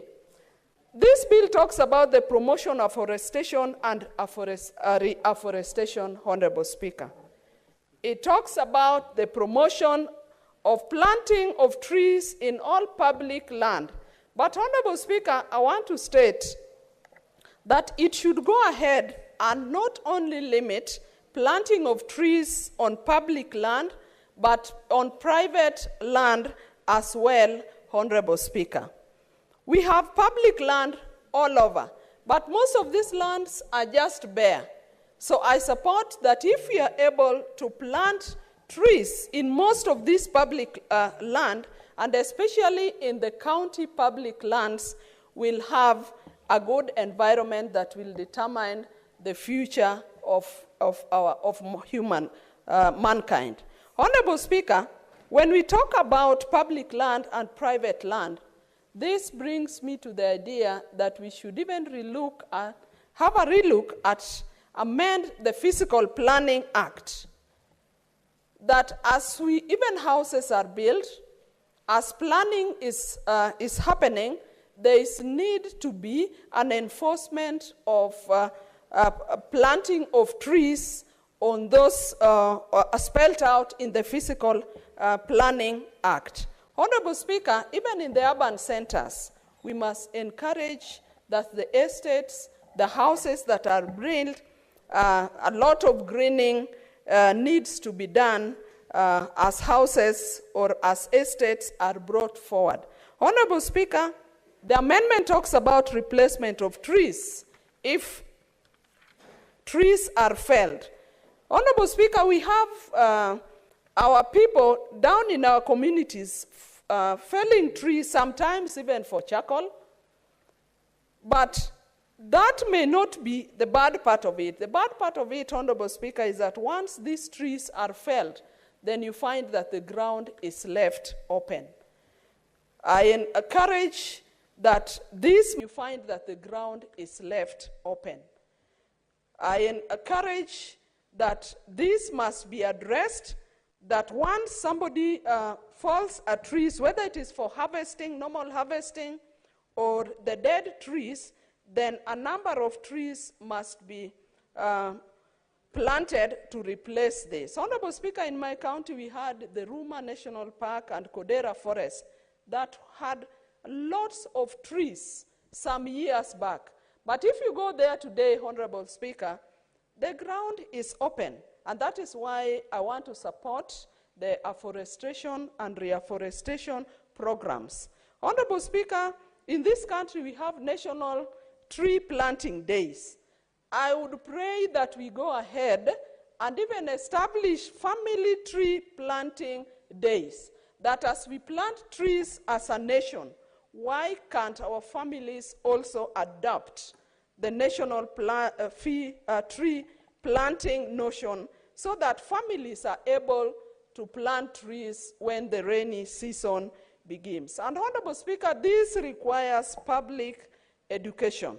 Honorable Speaker, I also want to enhance this by saying we must also increase the planting of indigenous trees, that as we plant these trees, we must also encourage. And this can take effect by the county departments of forestries.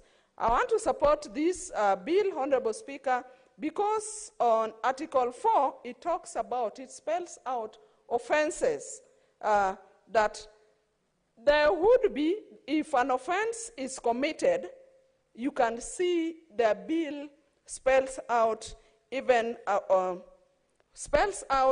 fines that are meted out on people who break some of those rules. Honorable Speaker, it would also be important that we make it mandatory that young people, an example, the young people that we have on the gallery today, why don't we make it mandatory that any young person in school or out of school must also be able to plant a trees? And Honorable Speaker, this can be enforced. So, Honorable Speaker, sometimes people complain that they have no access to the tree seedlings. This amendment should also take care of the fact that we must also establish a public tree seedling areas where members of the public can be able to go and pick tree seedlings to plant at the beginning of the rainy season, so that people do not have the excuse that they are not able to plant trees. So, Honorable Speaker, I support this bill, and I want to emphasize that a good environment is the source of our food, is the source of our clothes, is the source of the shelter, is the source of the medicine that we take, and so we must take care of our environment. Honorable Speaker, I support. Thank you, Senator Beatrice. Before I give the last, I believe, we still have got 2 more senators to contribute. I have communication from the chair to make. This is with regards to visiting teachers and students from Birithia Girls High School in the county of Nyeri. Honorable Senators, I would like to acknowledge the presence in the public gallery this afternoon visiting teachers and students from Birithia Girls High School, Othaya constituency in Nyeri County.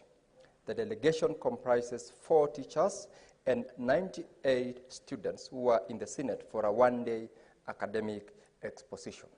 Honorable Senators, in our usual tradition of receiving and welcoming visitors to Parliament, I extend a warm welcome to them, and on behalf of the Senate and on my own behalf, wish them a fruitful visit. I thank you. In the absence of the Honorable Senator from the county of Nyeri, I will allow Senator Sifuna in under 1 minute to welcome them.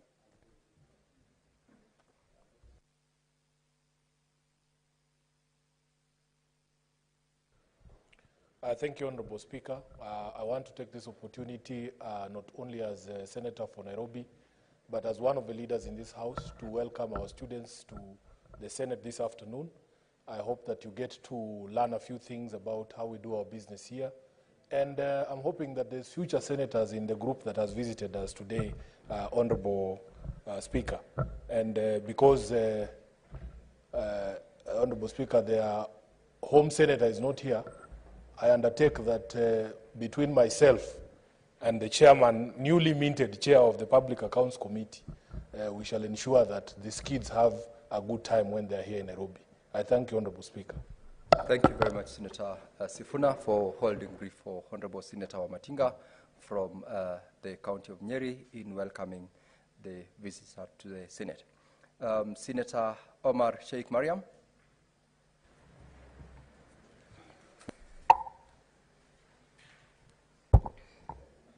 Thank you, Mr. Speaker, for giving me this opportunity.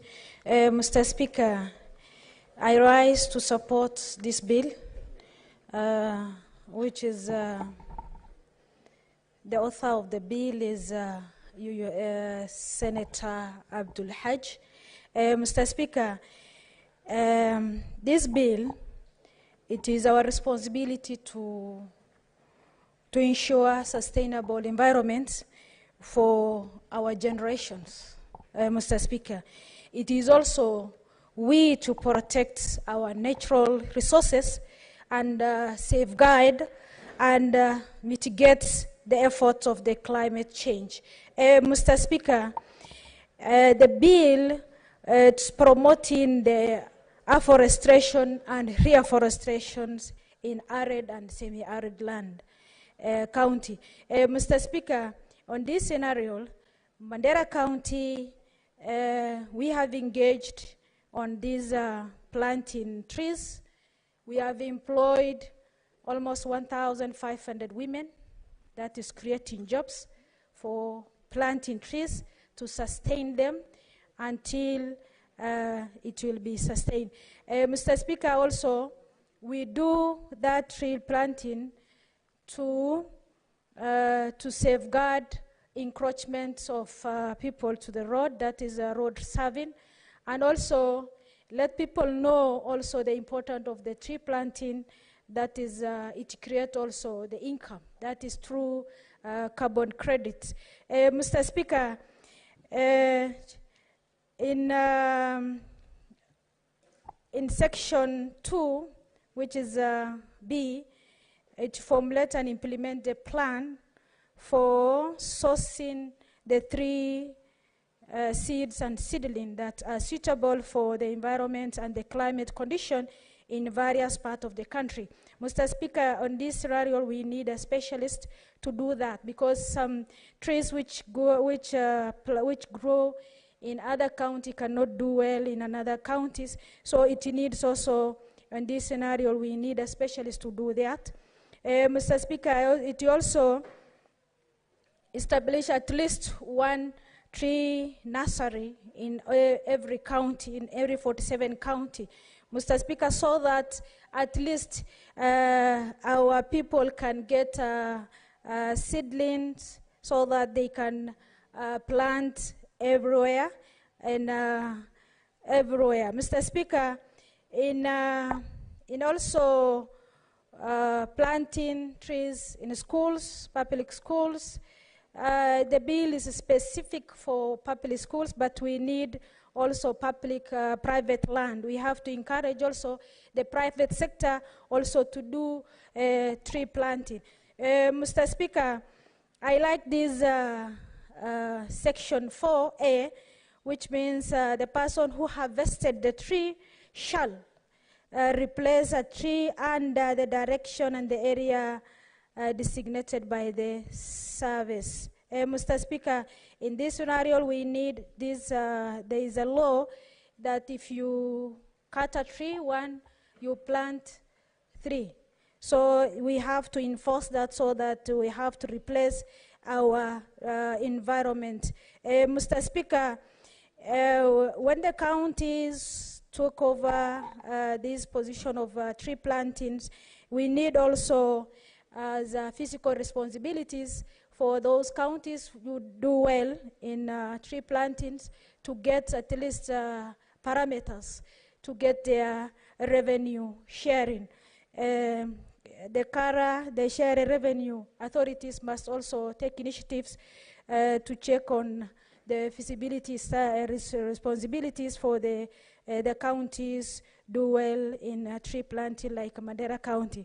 Mr. Speaker, Mandera County, they got award from international because of tree planting, and that is a very important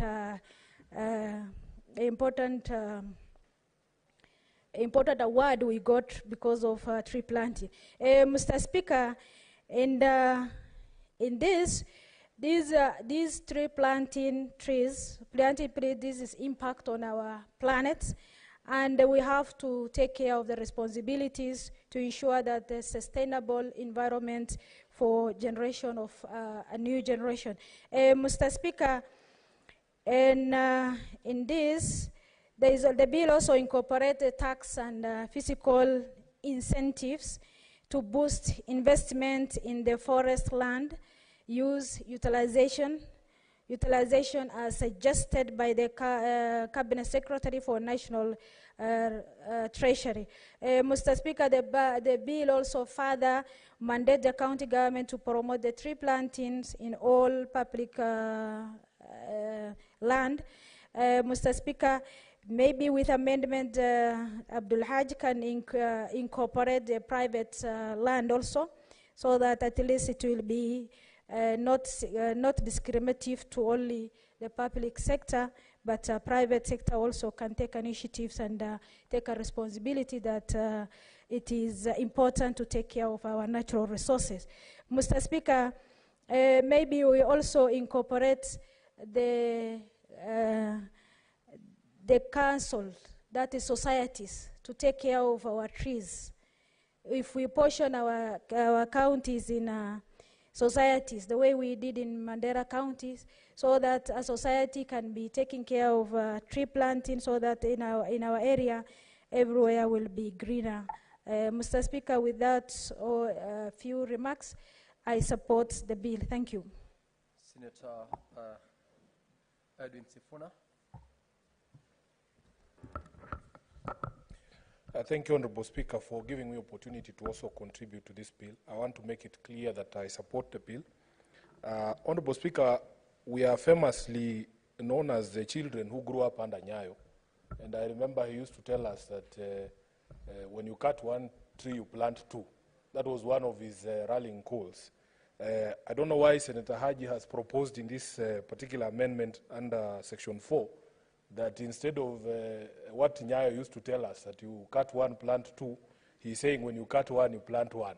Honorable Haji, as a person who I know you also grew up during that era, we should at least encourage that there has to be growth from that position of Moi, and even adopt the position that has been given by Senator Mariam, where if you cut one, you plant three. Honorable Speaker, as the Senator for Nairobi, many Nairobians believe that in 2004 we had one of the best town clerks by the name John Gakuo, and he's credited for providing a clean environment for the people of Nairobi. He sorted out the garbage menace at that particular point in time. He is famously known for dreaming of a city in a forest. And in an interview just a few months before he passed away, he said that his one biggest regret was that he was not able to achieve that dream. I remember, Honorable Speaker, many people can still remember how Mombasa Road all the way through to Uhuru Highway used to look. It was a boulevard with very nice mature trees in the median and also on the side of the road. But, Honorable Speaker, subsequent developments have come, including the construction of the expressway, that have ensured that all those trees that used to be in those places were cut down. And we, as a leadership of Nairobi, of course, are extremely concerned with the state of the environment in the city, some of the issues that have been brought up by Senator Mungatana, including the continued closure or barring of residents from accessing Uhuru Gardens and Central Park, which is part of Uhuru Park. Honorable Speaker, in April of 2024, the Cabinet Secretary for Defense, the Honorable Aden Duale, appeared before plenary of this House, and he committed to this House that he was going to hand back both of those parks, both Uhuru Park, Central Park, and even Uhuru Gardens, back to the people of Nairobi. The situation that has been described by Senator Mungatana is something I can attest to. If you go to Langata Road on a Saturday, when ordinarily many people do their laundry or household chores, you will find many of those women who do those chores have nowhere to sit. They sit along the road, and it is quite an unsightly thing to see, not to mention the lack of facilities for the people of Nairobi to relax. Honorable Speaker, therefore, we must continue to call on the Ministry of Defense, because these two parks were taken over by the Ministry of Defense in February of 2022, and they are being renovated by the military. And the CS himself committed here, and you heard him say that, in fact, he was going to do it the next day, which was the 18th of April in 2024. We are almost coming to a year since that pronouncement by the CS, and that situation is unacceptable. Honorable Speaker, there was another baffling piece of news that I saw this week. The President telling us that they had planted 750 million trees over a period of 12 months in 2024. For many of us, the math was not mathing, as they say in the streets, because that would translate to 2 million trees per day. Honorable Speaker, 2 million trees per day being planted, this is not something you can hide. And we are hoping that these figures can be backed up. I hope that those who are participating in that tree planting, I can hear Senator Cherargei confirming that he planted 2 million trees a day, at least in Nandi. Let him show us where those trees have been planted. Honorable Speaker, we even went ahead and created a holiday for tree planting in this country. But the incentives are not there. And there's a very serious lack of transparency, Honorable Speaker, even surrounding the question of where these seedlings are being procured. Some of us might not look like we know much about tree planting, but Honorable Speaker, if I share with you my life history, in 2010, I was working for a billboard company here in Nairobi. And part of my duty was, in fact, because as Gakuo had said, The biggest enemy of trees in Nairobi were the people who were running the billboard business. And the company that I used to work for decided that they were going to take initiative in making sure that if there is any tree that is affected because of a billboard going up, we would plant at least 100 seedlings to replace that one tree. And Honorable Speaker, because I was the head of administration then, it fell to me to be the one in charge of that program. Believe it or not, in my suit as a lawyer, as an advocate, I used to know all the suppliers of tree seedlings in Nairobi from the Kenya Forest Service there. They had a nursery on Kiambu Road, all the way to the people who sell trees on Ngong Road. All those people were my friends. I used to have suppliers of manure and red soil in Wangige, who I knew by name. And we used to do tree planting sponsored by that company, Honorable Speaker.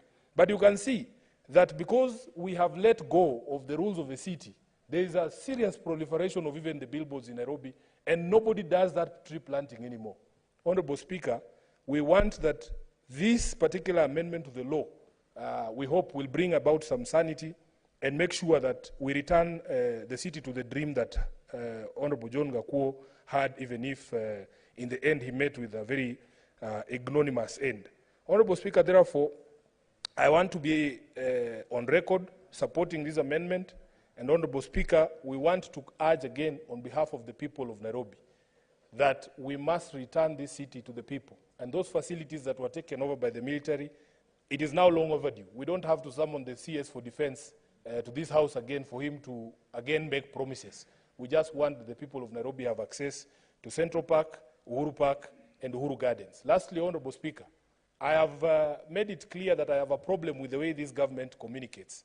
We were all shocked a few months ago when we started seeing videos on social media of tree cutting that was allegedly going on in, what is it called, Karura Forest. Honorable Speaker, we were all alarmed, only for the Kenya Forest Service to follow out after the outrage. They follow up with a communication claiming that they were harvesting mature trees. Really, if the government or the Kenya Forest Service intends to harvest trees in any of our forested areas in Nairobi, they need to be able to communicate to us that this is what is going to happen. Not to wait for social media outrage, then they follow up with a communication that it is harvesting of mature trees that is going on. And they have not told us about any of the plans to replace that deforestation that happened. We were also very alarmed. One day we just wake up, Honorable Speaker, and when you're driving on the Southern Bypass, you find a whole section of the forest there cleared, and nobody gives any explanation. Then you hear, oh, there is somebody who's building a golf resort. Why are these things done in the manner in which they are done? If the government intends to run such a program, Honorable Speaker, I want them to change the way they communicate with the public. Make it clear that in the next 6 months, we want to undertake such and such a program, and that this is going to be the environmental effect for the people of Nairobi to know that this is a project that is being undertaken by government and not by people who are unscrupulous business people. So with those many remarks, Honorable Speaker, I support. Thank you, Senator Sifuna. And if there is anybody who probably would be doubting that you were spearheading tree planting in the course of one of your assignments in the year 2010, yours truly can confirm that indeed you managed that sector very well when you were dealing with the billboard sector. And so you did a good job. I do also expect that in the course of your duties as a senator, please ensure you plant trees wherever you are, in and outside the city of Nairobi. Senator Moses Kajwang. Mr. Speaker, I rise to support the Environmental Laws Amendment Bill 2024, and I also want to congratulate Senator Abdul Mohamed Haji, who is the sponsor of this bill. Mr. Speaker, this is an important bill.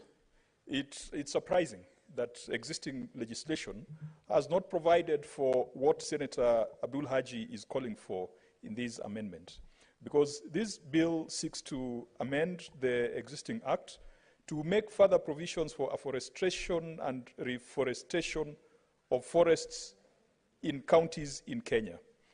Mr. Speaker, this was a pet subject in the administration of President Daniel Arap Moi.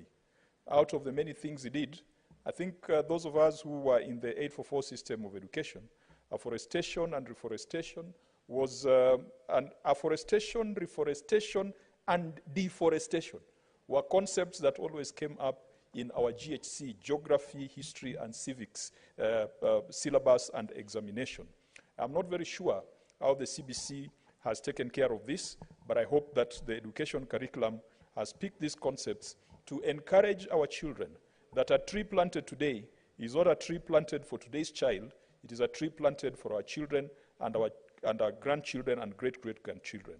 It is noble, Mr. Speaker, for Senate to call upon county governments to ensure that they promote tree planting and also become actively involved in the National Tree Planting Week. Mr. Speaker, I think it was in the last year that we were given a holiday out of the blues. And in the Kenyan humor, particularly Kenyans who have lived for a long time in Nairobi, they decided to plant trees in all kinds of holes. And we are waiting to see, perhaps after 9 months, whether those trees have germinated and whether they have grown. And so, Mr. Speaker, if you give Kenyans a public holiday without clearly telling them what they're supposed to do and without a clear build-up on the activities of that day, Kenyans will misuse it. They will take advantage of the day for sherehe and take advantage of the day to do other things that do not promote that objective. That particular event, that National Tree Planting Day, Mr. Speaker, we saw the national government, particularly the members of the National Executive, were the ones flying in choppers going around the country, releasing carbon into the atmosphere, further causing serious damage to our climate, going to hills and forests, and it was a one-day affair. So, Speaker, we are not very sure whether those trees were taken care of. I wish that Senator Ledamo Lekina was in this house, because I do recall when there was a fight for the Mau forest, he had a very innovative approach, where he went and approached friends from South Africa who gave him a small aircraft and gave him seed balls. And I do recall him flying all over the Mau and dropping seed balls. Mr. Speaker, this issue of reforestation, we should not think about it through the prism of the traditional digging a hole and planting a tree. Even seed balls have been found to be quite effective.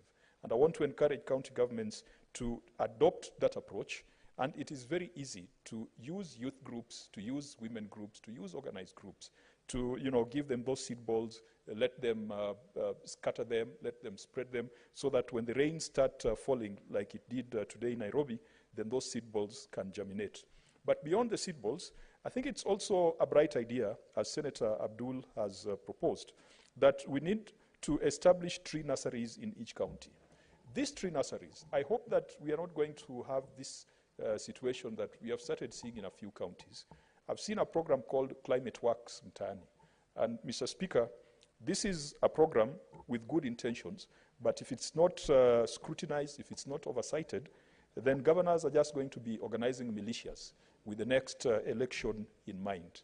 If you're going to do legitimate climate works in our county governments, let's ensure that they go out of the clutches and out of the control of governors, because they're going to just get their goons and their usual cheering squad into those programs. And those people will be there not for the love of the environment, but just to get a small income.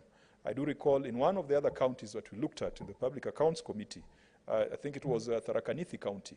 Mr. Speaker, in that county, the governor had set up small units of youth in every ward, and the number was quite high.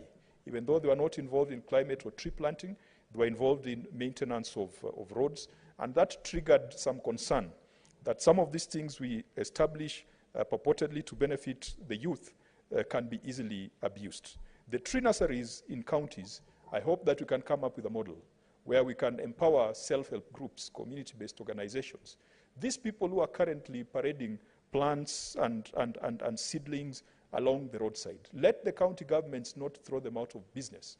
For the county government to do a giga nursery, the way they're doing giga kitchens for school feeding. I hope this is not going to lead to giga tree nurseries controlled by county governments, consuming public resources, and that is overpriced and overvalued. Let's hope that this is going to spread out. I already can see how this will work in my county of Homa Bay. Senator Beatrice Ogola knows that along the lake, on the shores of Lake Victoria, it's a very fertile zone because, there's a silt that comes upstream and goes into the lake. So it's extremely fertile. A lot of young people, for lack of employment, have now resorted to go to the shores of the lake, those silted areas. Some areas are fairly swampy, and they're growing vegetables, they're doing tomatoes, they're doing sukuma wiki and cabbages. And Mr. Speaker, I can tell you they're doing extremely well. In my village, the boys and girls who are doing farming next to the lake are doing better than those who are operating border borders on the tarmac. And these are already existing groups, which if we can give them an incentive, that if they can set up tree nurseries, there'll be an off-take program by the county government. I believe this can broaden their revenue sources and put more money in the pockets of our youth in the counties. Mr. Speaker, I further support the proposal that there would be tax and fiscal incentives to boost investments in forest land use and utilization. If someone does good for the environment, let them get some benefit. Let them get something in return for doing good. I think this would be the best justification for fiscal incentives, because we are making investments that are going to last beyond generations. And you see, Mr. Speaker, many a times when we are talking about our finance bills and our fiscal policies, it is always about the increase in tax. The conversation on reliefs is not usually amplified.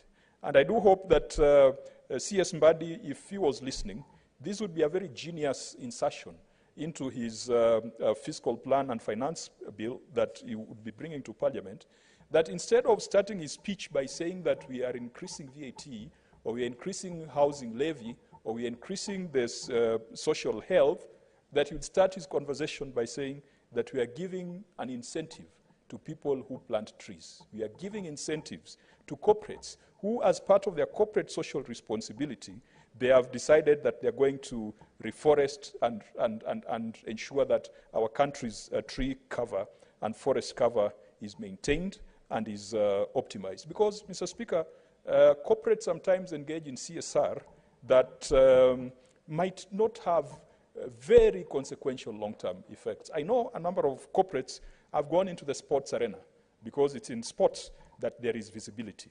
In fact, I would have gone ahead and proposed that out of the resources we get from betting and gambling companies, a certain percentage should be ring-fenced and directed towards climate adaptation and climate mitigation activities. Because, Mr. Speaker, that industry is extremely liquid, not because it is exploitative, but because I think this country, our young people have a gambling culture as a result of lack of opportunities. And I believe that we could put a sin tax. We could put a sin tax on gambling. We could put a sin tax, as we have done, on tobacco. We could put a sin tax on alcohol, but direct it not just to the overall budget support that we have done, but put a percentage to go to climate change activities. Mr. Speaker, the National Tree Planting Week, if it is well coordinated and organized, I believe that all the primary schools and secondary schools and universities in this country, if they knew 3 months in advance, or if they knew if it was put in the annual calendar of the nation, that on a certain day we are going to plant trees, it will be much more effective than a date being gazetted in an ambush fashion as it was done in the last year. Mr. Speaker, when the Leader of Majority was making comments on this bill yesterday, he challenged the Climate Change Caucus, which I have the privilege to lead, to do much more in terms of climate action. Mr. Speaker, I do agree with the Leader of Majority that a lot of conversations around climate have existed in boardrooms, have existed in conferences. We have had conferences of parties. Right now, we are, I think, at COP28 going to COP29. And yet, whenever we go there, it turns out to be a talking shop. We come back without making substantive progress. Last year, when we went to Baku in Azerbaijan, the African countries and the least developed countries wanted a new collective quantifiable goal on climate finance that would mobilize $1.3 trillion for climate change adaptation and mitigation. Mr. Speaker, it was quite a disappointment that out of that conference of parties, the developed countries were not able to achieve much. I believe that the commitments that were made did not exceed 300 billion out of more than 1 trillion that was required. It is further troubling that the United States of America has given notice of withdrawal from the United Nations Framework Convention on Climate Change, under which parties organize themselves under the Conference of Parties. Mr. Speaker, the rest of the world cannot afford to go to sleep simply because the United States of America has decided to be irresponsible. You do not stop taking care of your garden. You do not stop fumigating your house simply because your neighbor is not fumigating theirs. And that seems to be the very irrational decision that the United States has made, because they argue that they should not be penalized for success. But that success has been at great expense to the rest of the countries. So, Speaker, I do believe that if democracy was to hold sway, that in the next 3-4 years, the residents of the US will see the folly of the decisions that they're making today, and that they will come back to the UNFCCC, and they'll come back to be parties to the United Nations Framework Convention on Climate Change. Mr. Speaker, I want also to put it on record that within the Climate Change Caucus, we have appreciated that we must go beyond the talk and do some action. In this session, Mr. Speaker, we will be initiating a program known as Parliamentarians for Climate Change. This is a program that has been financed by the Green Climate Fund through UNIDO, the United Nations Industrial Development Organization, and it is being implemented by Climate Parliament, which is a global organization that brings together parliamentarians who are passionate about climate change. The theme of this engagement is to encourage establishment of green investment zones in each country. A green investment zone, think about it as the way we look at the EPZs, the way we look at industrial zones, the way we look at county aggregation parks. A green investment zone would be an area that is custom-made with proper laws, proper regulations, proper infrastructure for people to come and put in investments in renewable energy. Now, you can imagine that today, if you wanted to put up a solar farm, and I have this experience, Mr. Speaker, we had a US investor who wanted to put up a 40-megawatt solar farm on the hills of Nyakwere. I think Senator Beatrice Ogola was a CEC member in Homa Bay at that time, and I believe she was involved in ensuring that the land was acquired and in bringing in the investor. And the investors were quite ready to put in millions of US dollars into this project, to put in 40 megawatts. But then the problem came up in offtake, because EPRA, the regulatory authority, and the rest of the entities, statutory bodies involved in uptake and transmission of electricity had a dim view of solar. They said solar is intermittent power and that it is not stable, and therefore they were not prioritizing it into the national grid. Mr. Speaker, advances in solar energy and technology have outstripped advances in any other sector. We see, courtesy of electric vehicles, the advances in storage of power, the advances in batteries, the advances in inverters, advances in solar panels, Mr. Speaker. This country needs to have a clear and robust renewable energy strategy that puts solar at the center. One country that has just recently suffered the vagaries of climate change, I think that must be Zambia. Their energy mix is heavily reliant on hydro. And then there was the El Nino and La Nina that hit Southern Africa recently.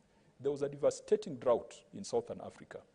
The rivers dried, and so the hydropower stations could not generate electricity. That country was engulfed in darkness. In Kenya today, we are generating our electricity from renewable sources like the geothermal towards Naivasha. We also have wind in Turkana, but we still have about 20 to 30% reliance on hydro. And if indeed the forecast that we are being given are true, that we are going into a season of drought, then you can clearly tell if we switch off 20% of our power sources, there would be a huge impact on the economy. So this Parliamentarians for Climate Change initiative on green investment zones aims at encouraging government to establish dedicated zones for investors to put up serious investments in renewable energy It could be green hydrogen, it could be solar, it could be wind, it could be any other form of renewable energy. Where parliamentarians come in is in ensuring that there's proper legislation, proper regulation, proper fiscal incentives, because this is the province of parliament. A study that was conducted in India on the factors that affected implementation and adoption of renewable energy put regulation and legislation among the top 3 factors.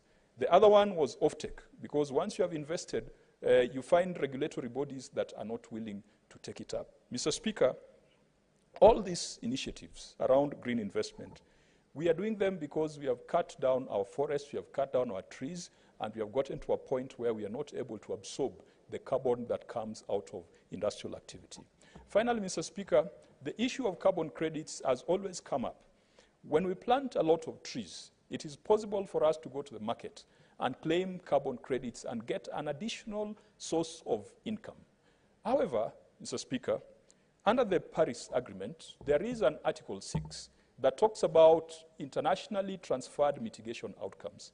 There are countries that are taking advantage of that article to come to Africa, to buy forests, to take up parks, and we have seen it, Mr. Speaker. There is a company from the United Arab Emirates that so far has signed up deals in Africa to take up African forests, and they say the size equivalent to the entire United Kingdom, so that they can continue mining fossil fuels, drilling oil in the Arabian Peninsula, and then they net off with the oxygen that is emitted from African forests. Mr. Speaker, it's a matter that those of us who go for the Conference of Parties need to talk about robustly, because you cannot continue polluting and then you come to Africa and purport that you have bought or you own a forest and say that the carbon capture by that forest is equivalent to the emissions you are making.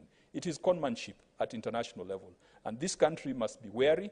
And I do hope that if we are going to hold the second Africa Climate Summit, which I'm being told might be held in Africa, that these are some of the conversations that will be there, and that this parliament will be robustly involved in the conversations at the Africa Climate Summit. And so, Speaker, it has been good when the chair of that committee at the Africa Union is the President of the Republic of Kenya. We hope that the numbers and figures we'll be taking to the AU, to the Africa Climate Summit, will be numbers that will be verifiable. Because if you say we have planted 1 billion trees, it would be a great folly if Kenyans on social media then unpack it and realize that it was all a pack of lies. Mr. Speaker, I'll finalize by taking on the call that many senators have given, that all of us must walk the talk. We are in talks with the Kenya National Highways Authority for the next rainy season in April to go to Gembe Hills. Gembe Hills is a gazetted forest next to my home village, and in the last National Tree Planting Day, C.S. Murkomen was there. He led a tree planting exercise, and he challenged Kenya to donate hundreds of thousands of seedlings.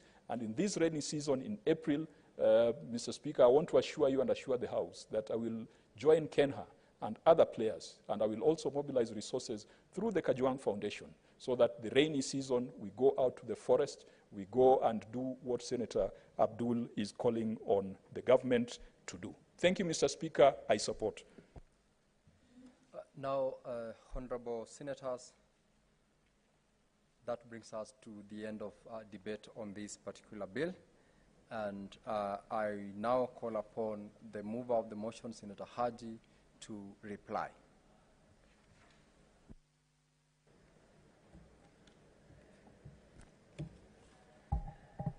Thank you very much, Mr. Speaker. Mr. Speaker, sir, let me take this opportunity first to thank all the senators that have contributed and to appreciate them for the many ideas and suggestions that they have given to the bill. Mr. Speaker, when I came up with this bill, it was an attempt to correct something that was already missing in the environment law by introducing vegetation of arid and semi-arid areas. But in no way did this bill intend to alienate any of the other regions. The other regions had already been covered in the existing bill. Mr. Speaker, sir, as senators, we went to Mandera, and I think I was privileged to have attended Senator Sifuna, Senator Onyonka, Senator Eddy, and the other senators to Mandera County. And we actually saw it for ourselves, that vegetating an arid or semi-arid area is something that is very much doable. Mandera has been able to do it. You can imagine, Mr. Speaker, sir, in Mandera, temperatures usually soar up to the heights of 40 degrees centigrade. And when the wind blows, it feels like you're in a microwave. Mr. Speaker, Senator Roba, who was governor at that time, initiated a program to vegetate Mandera. And the trees have now, 10 years later, grown, and they act as a buffer to the hot winds, ensuring that the people of Mandera do not suffer from heat wave. Mr. Speaker, sir, the senators that have contributed have enriched this bill, and I would like to appreciate each and every one of them, from Senator Cherargei, Olekina, Cheriot, Wambua, Esi, Senator Manzo, Senator Mundigi, Dulo, Miraj, Veronica, Wamatinga, Kisang, Senator Abbas, Senator Sigei, yourself, Mr. Speaker, Senator Kamar, Senator Mogeni, Senator Onyonka, Senator Joyce Korir, Senator Kajwang, Senator Sifuna, Senator Mungatana, Senator Beatrice, and Senator Mariam. And I look forward, Mr. Speaker, sir, to work with every one of the senators to ensure that we introduce the clauses that they have proposed. Mr. Speaker, sir, before I move to reply, I would just like to highlight some of the contributions that have been made by my colleague senators. Senator Cherargei,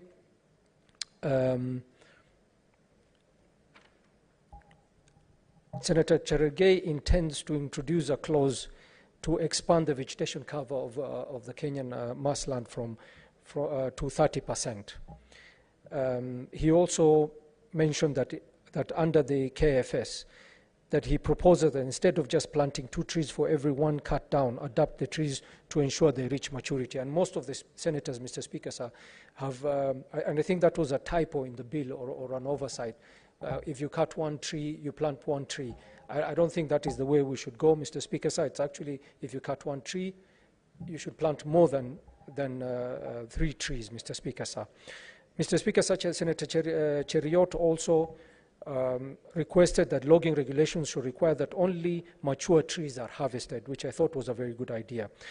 Senator Cherargei also suggested that you utilize the prison land for agroforestry, allowing inmates to plant and adapt and maintain the trees. Senator Cherargei also suggested that we introduce community service orders where offenders are assigned to tree planting and maintaining as a project, which I also thought was a good idea. Mr. Speaker, Senator Olekina proposed that whenever a tree is felled, it must be replaced in a location.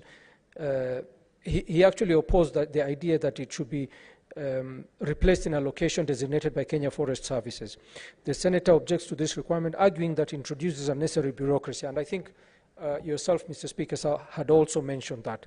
He proposes an alternative approach where an individual who cuts down a tree should immediately plant 2 to 3 trees in the same location rather than having to wait for KFS to designate an area.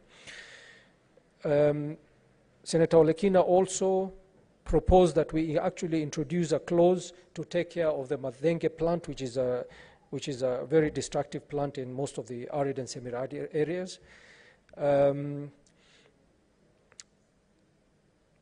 There was also several propositions to the week for planting trees. I think Senator Professor Kamar, Senator Olekina, and several other senators suggested that 1 week is not even enough. We should have a tree planting and tree growing week, month. So I think that is something we'll have to discuss and see if we should include in this bill. There was also the popular suggestion that every school, that we should actually introduce a curriculum in our schools where we teach our children so that we can inculcate in their culture the culture of growing and planting and growing trees, and I think that was also a good idea.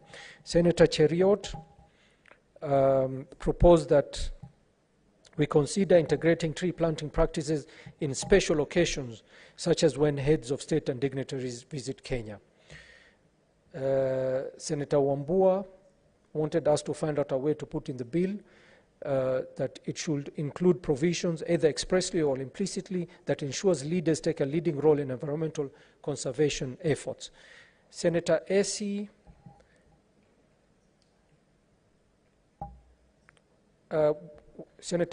wanted to be a bit, she was requesting that we have a way to track trees, whether if they're still standing or if they've been cut down. So I think that is also something we'll have. You know, Senator Essie is a youth, so she's probably thinking in more in the future, how we should be more futuristic in this bill. So that is something also we will consider. Senator Mundigi was interested in medicinal value of trees and how we can commercialize that in our counties. Senator Fatuma Dulo, on the same matter of medicinal trees, she wanted to consider how we can have licensing for trees for medicinal purposes, so that there is a need to increase investment in research. And she also suggested that there is a need to increase investment and research and issuance of licenses to qualified individuals and institutions. Senator Miraj was interested on how this initiative or how this bill how we can introduce a clause where the youth can benefit from any initiative of planting and growing trees. Senator Veronica took the opportunity to challenge KRA to come up with initiatives to reward companies and private sector when they take up initiatives of planting trees. The comments are many. Mr. Speaker, sir, your proposal was actually one of the most interesting, where we should include the word grow in the bill instead of just having planting trees.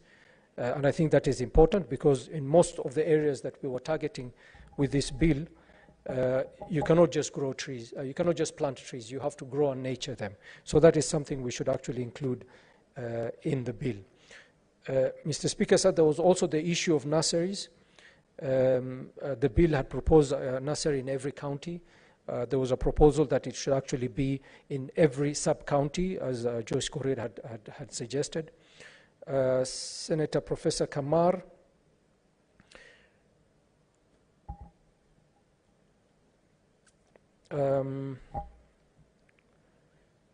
also had a similar, she wanted a nursery in every school in every sub-county, which is the same thing. I think that's something we can consider and agree as part of the amendment. Senator Mogeni wanted us to strengthen the required meaningful public participation before any tree or trees are cut down, which I think is very important. We should actually include that in the bill. Senator Mungatana actually raised a very important matter about the Uhuru Gardens. And I think that is also something we should actually take it up as senators.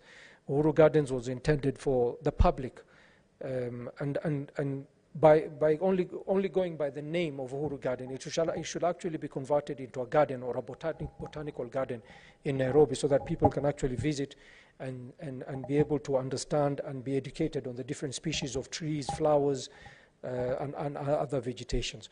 Mr. Speaker, sir, this bill, as I had mentioned earlier, was intended to bring the arid and semi-arid areas into the fold of planting trees.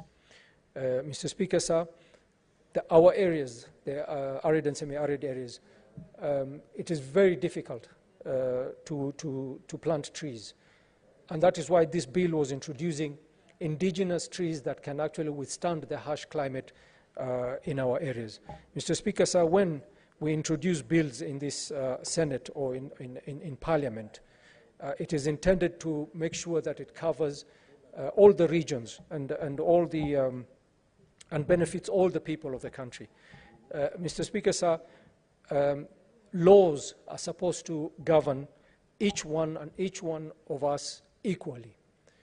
And I was a bit disheartened, Mr. Speaker, sir, and actually heartbroken by his comments by certain leaders in our country who decided to criticize the initiative by the President to remove the extra vetting of IDs for the people of northern Kenya and border counties. Mr. Speaker, sir, it was very reckless for individual like Governor Natembeya of Trans Nzoia to prejudice and criticize a whole community in the region and labeling them as terrorists, Mr. Speaker, sir.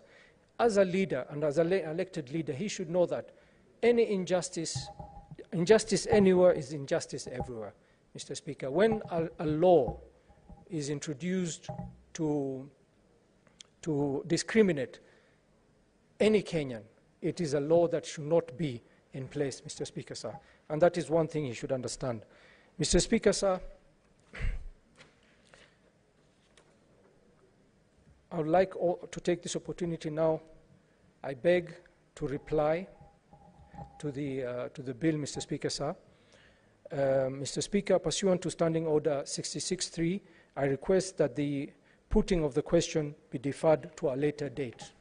Thank you, Mr. Speaker, sir. Thank you, Senator Haji. And as requested, putting of the question in this particular bill is deferred to the next session of this House. Now we will call the next order. Order number 12, the County Civic Education Bill, Senate Bills number 4 of 2024, second reading, resumption of debate. Honorable members, this is a resumption of the debate that was interrupted yesterday, the 12th February 2025, in the afternoon sitting.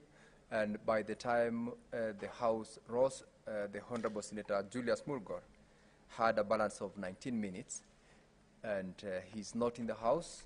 That particular 19-minute, therefore, is definitely going to be forfeited in his absence, and I will proceed to call upon the senators who are present to continue contributing. Senator Samson Cherargei, you go. Thank you, Mr. Speaker. Sir, from the onset, I want to congratulate Senator Esther Okenyuri in a now formative and in the beginning of this leadership role and legislative agenda. Senator Esther Okenyuri continues to distinguish herself as one of the youngest brilliant senators of our generation, which I'm proud to strongly associate with her. And I'm happy that since she joined Senate, and coincidentally, the God of Senator Esther Okenyuri must be very near her, where she comes from. Because initially, it was the Senator Soipan Tuya, who is now the Cabinet Secretary in charge of Defense. She joined us midway, but I'm impressed she has learned the ropes very quickly. And her commitment and zeal and passion in how she does her legislative agenda is quite impressive. And I'm happy, you know, when you are nominated, you don't have an obligation. Her and Senator Ogola, as one of the committed nominated members, that every time we are in the House, they are always there from the beginning to the last. What I'm impressed about Senator Okenyuri is I normally see her in the village interacting. And I want to appeal to the people of Kisii. I've never done this before. That if God favors Senator Esther Okenyuri, please, in the next 14th Parliament, she should join us as an elected member of Parliament to be part of the transformation of this country. I have seen her wearing even school uniform to appeal, even wearing church clothes, the ones and interacting. So, and I want to assure the people of Kisii that Senator Okenyuri, she's up to the task. We are proud as our generation that we want to have one of the finest. Mr. Speaker, just in closing, because I have two comments and then I have four for the bill, is, you know, Senator Esther Okenyuri continues to be an inspiration to the girl child. You know, women sometimes feel inadequate, they feel they cannot compete. But since this platform has come, Senator Okenyuri has distinguished herself. And I'm happy she has not seen herself through the lenses of gender. But I want to borrow the words of Senator Ogolla when a matter came before the House at some times back, which was a motive, that I'm happy she's not seeing herself through the gender lenses. She's seeing herself as an equal member of this House, and we are proud of what she is doing. My sister, we are proud of you, and I wish you well. I hope one day and one time you'll remember on 13, just before Valentine's of 2025, Mr. Speaker, I did make this prophecy. And Mr. Speaker, on a lighter note, some of us men tomorrow, we are told not to get close to the other gender, so because there is a flu that is affecting men, so we will not be available tomorrow, Mr. Speaker. So, Mr. Speaker, but we'll available maybe in children's home to show love to the less fortunate and others, Mr. Speaker. So, Speaker, secondly and finally is on the bill. I am impressed, Mr. Speaker. Mr. Speaker, the reason Gen Z, and what happened is sad, where this parliament was attacked, is because I was surprised in the last session, the third session, Mr. Speaker. There was a lot of misinformation on Finance Bill 2023.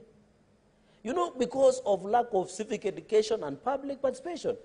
When you used to go to functions in Bomet, I go in Nandi, Senator Ogolla goes to Homa Bay, Senator Okenyuri goes to Kisii.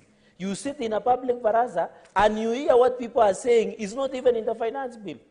It is because of lack of civic education, Mr. Speaker. Public participation is a key component. I am happy, Mr. Speaker, that it is mandatory now to do civic education, Mr. Speaker. And I want to challenge you. Heard I was talking about tolling of our roads, where the government want to toll major highways to raise 230 billion. The public participation is being done now.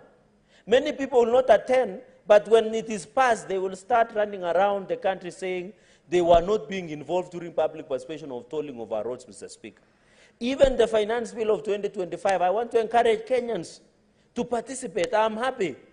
And I rarely give accolades, Mr. Speaker, as you know me. But I was impressed by Senator CPA, Cabinet Secretary John Badi Ngongo, who went to Jivanji Gardens and tried to demystify what finance bill is, what is in there, so that we go ahead with the facts before the fake news, which Donald Trump calls fake news, continue to reign among, Mr. Speaker. You know, this country, we thrive in fake news. And I'm happy the CS in charge of Treasury is taking the lead. I want to challenge members, as we do budget policy statements, I want to challenge members of public and members of National Assembly Finance and Budget, as they go around the country, they should at least ensure they go through 100, 290 constituencies for this public participation. Even other bills, Mr. Speaker. So the reason even Finance Bill 2023 led to uproar is because there was a lot of misinformation. People are saying you want to tax the debt, you want to tax land. But when you read our finance bill, Mr. Speaker, you agree with me and what is happening is that you do. And let us use the medium, Mr. Speaker. And I saw today you are in Citizen, the State of the Nation. And you are also doing civic education because you are telling Kenyans the facts so that people do not thrive on misinformation. Number two, Mr. Speaker, I'm happy that public officials will be taken through mandatory, Mr. Speaker. In clause number 5, it says public officials, including elected, who are us, and appointed officials at national, shall undergo mandatory civic education. Mr. Speaker, can you believe, for example, in Nandi today, if you go to Nandi County Assembly and ask for the budget, no one will give it to you. Not knowing that under Article 34 and 35, there is right to information and there is right to media freedom. You go to the governor's office, Nandi, we have demanded the budget, we have demanded annual development plans, county integrated development plan, the status of projects. But they will never give you. Yet it is a public document. Yet it is a right of every Kenyan, Mr. Speaker. Therefore, even I have seen, Mr. Speaker, whenever civic education is done in Homa Bay or Nandi or Bomet, when they are doing public participation and public participation for Finance Act or Finance Bill of County Assembly, they will call a few characters, give them soda and mukate and say they have done public participation. And they say sign your name and ID number and phone number. Then they take it back. Yet civic education has not been done. What is the content that is inside that bill that we are proposing, Mr. Speaker? So I'm happy that all officials, we should know that public participation precedes civic education. Let us as leaders, Mr. Speaker, even I know politics is sweet, you go to a funeral, you go to a public function, let us use even 1 or 2 minutes to engage our people and educate them on the roles that we should give, Mr. Speaker. Even on civic education, I know, Mr. Speaker, most of the NGOs have been funding this issue of civic education across many other areas, but I'm happy there will be a structure that will continue to engage them, Mr. Speaker. I want to challenge that there is a budget. You know, Mr. Speaker, civic education, and you know Senator Ogola has been a CCM in former Rasanka's government, Colonel Rasanka. Cyprian Awiti, former governor, Cyprian Awiti. And she knows very well, she will tell you from my experience, that most of the civic education awareness were being financed by non-governmental organizations. There was no allocation of budget, and if it is there, it is for soda and mkate. But you find, and you know, Mr. Speaker, you know Donald Trump has suspended everything under USAID. Yeah. So, you know, most of the NGOs used to finance civic education awareness. But I'm happy in clause number 9, county government shall ensure that there is allocation of budget for civic education. And we should brace ourselves, the USAID now is gone. Mr. Speaker, but you know I want to thank Donald Trump. And I want to thank the head of Doge, that is Elon Musk, Mr. Speaker, although he has been fighting reappropriation of land in South Africa to try and emasculate the South African government, Mr. Speaker. But I want to agree that USAID funds must be audited. Mr. Speaker, can you believe few months before Donald Trump won an election, the USAID in Kenya were purchasing 5 cars for 100 million, the latest brand of Toyota Prado, Mr. Speaker. You go to Wilsonia, these consultants of USAID fly in the morning to Kakuma and come back in the evening. They live in posh estates like Runda, Karen, where you are paying 400, 300,000 per rent. It means out of 184 billion that USAID has sent to Kenya to support Kenyans, only 10% was achieving to intended purposes.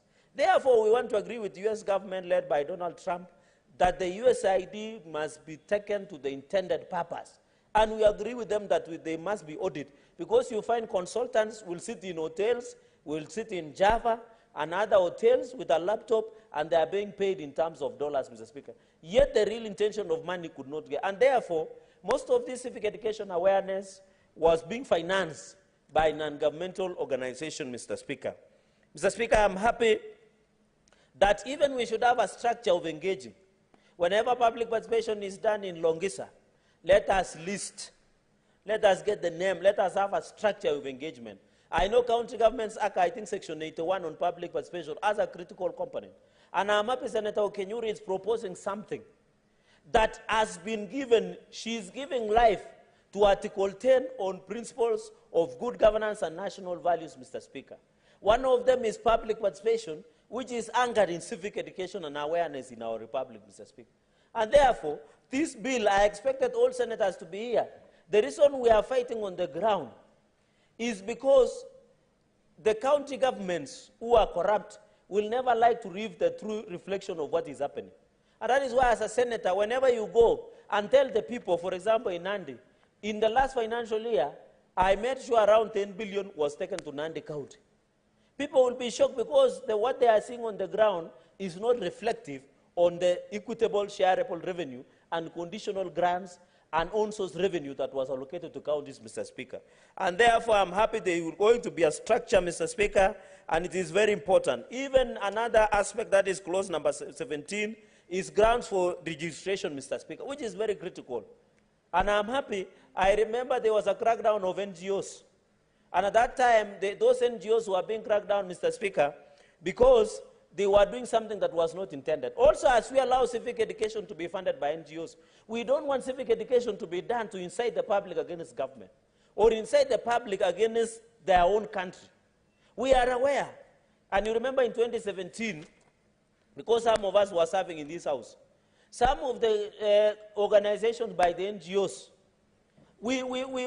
some of them were being accused, allegedly, of financing terrorism in the country. Some of them are being accused funding destabilization. Mr. Speaker, you remember even in the GNC revolution, there were allegations that George Soros Foundation, Mr. Speaker, was part and parcel that were financing the revolution in the guise of civic education and awareness. I'm happy there is a legal framework to control the type of NGOs that come to the country. We are not objecting, Mr. Speaker, and let me go on record crystal clear. We are not objecting that the NGOs should not be part and parcel of process of civic awareness. But what we are saying, we must know who they are. What is their intention? What is their purpose? What is their objects? We don't want NGOs, Mr. Speaker, that will be used to destabilize governments in Africa. And when you look at across the world, it is only the NGOs that bring civic awareness on political and civil issues that are heavily financed in Africa. And we saw the sad reality of the GNC revolution, that in as much the young people had the right intention to try and fix problems that we are facing, somebody somewhere through the NGOs hijacked the process, Mr. Speaker, until they wanted to destabilize the country. Therefore, the vetting, and I want to challenge the National Intelligence Service, our security apparatus, they must vet the NGOs that do civic awareness, and Mr. Speaker. And the only way we can fix them, Mr. Speaker, is to ensure that they are catalogued, they are known what they are doing, Mr. Speaker. The final part is on the issue of false statements. I agree. Mr. Speaker, fake news must be flagged. I remember, Mr. Speaker, social media must also, and I'm happy, that all social media must have physical offices in Nairobi or in Kenya. Because when you open Facebook, Mr. Speaker, it has so misleading information. You open X or Twitter, you open TikTok, you open whichever social media, Instagram and others, you rarely and hardly see, Mr. Speaker. Even, Mr. Speaker, I had the IT minister. I'm lucky I survived. Mr. Speaker, I'm still a member of ICT with my sisters in Ogolla. Can you believe it is only in Kenya that when you open your social media, you will get pornography being displayed in our social media, Mr. Speaker. But when you go to countries like Saudi Arabia, countries in Middle East like Emirates, United Arab Emirates, they have proper regulation and discipline in terms of all these social media accounts. It is because we have given too much freedom that does not have discipline, Mr. Speaker. Therefore, we challenge in this issue of false statements, and I'm happy, I want to recommend Senator Okenyuri, this offense of false statement and issue of calling people and telling them lies, the way some NGOs are doing in this country. I want to propose that it should be 5 million for anybody who spreads false statement. Because, Mr. Speaker, imagine if an NGO does civic awareness in Kablong and they tell them to overthrow, for example, hypothetically overthrow the government. Is it not expensive, the side effect, than the punishment?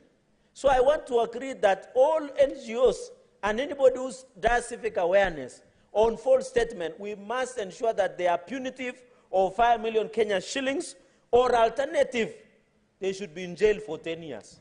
Because the cost of losing a country and a society, ask Somalia. Mr. Speaker, I was with some senior in this region. I was on the sidelines of the issues of DRC, M23 crisis and what have you. And I sat with the people. Some friends from Somalia were telling DRC, don't go to our route, because it is expensive to come back from where Somalia is. And it has destabilized the north of Africa, Mr. Speaker. Even in Rwanda now and DRC, we don't want to go them to that direction. And we hope on Saturday, I don't know, Senator Ogolla has not given me the exact date when elections of AU will be done. I think on Saturday? Saturday immediately after Valentine, Mr. Speaker. Yes, I'm trying to get a private jet to that destination, Mr. Speaker. I want to assure, and I want to assure the naysayers, Mr. Speaker, that Raila Amolo Odinga will be elected the chairperson of African Union Community. And I want to ask Baba Raila Odinga, his first assignment must bring stability in DRC crisis we must resolve. We want an Africa that is peaceful, Mr. Speaker. We want, as Raila takes over as AUC chairman, to spearhead the issue of resolving crisis in DRC, Mr. Speaker, so that as a continent, we become more stable. And Mr. Speaker, finally, as I conclude, I don't know what is wrong with some Kenyans.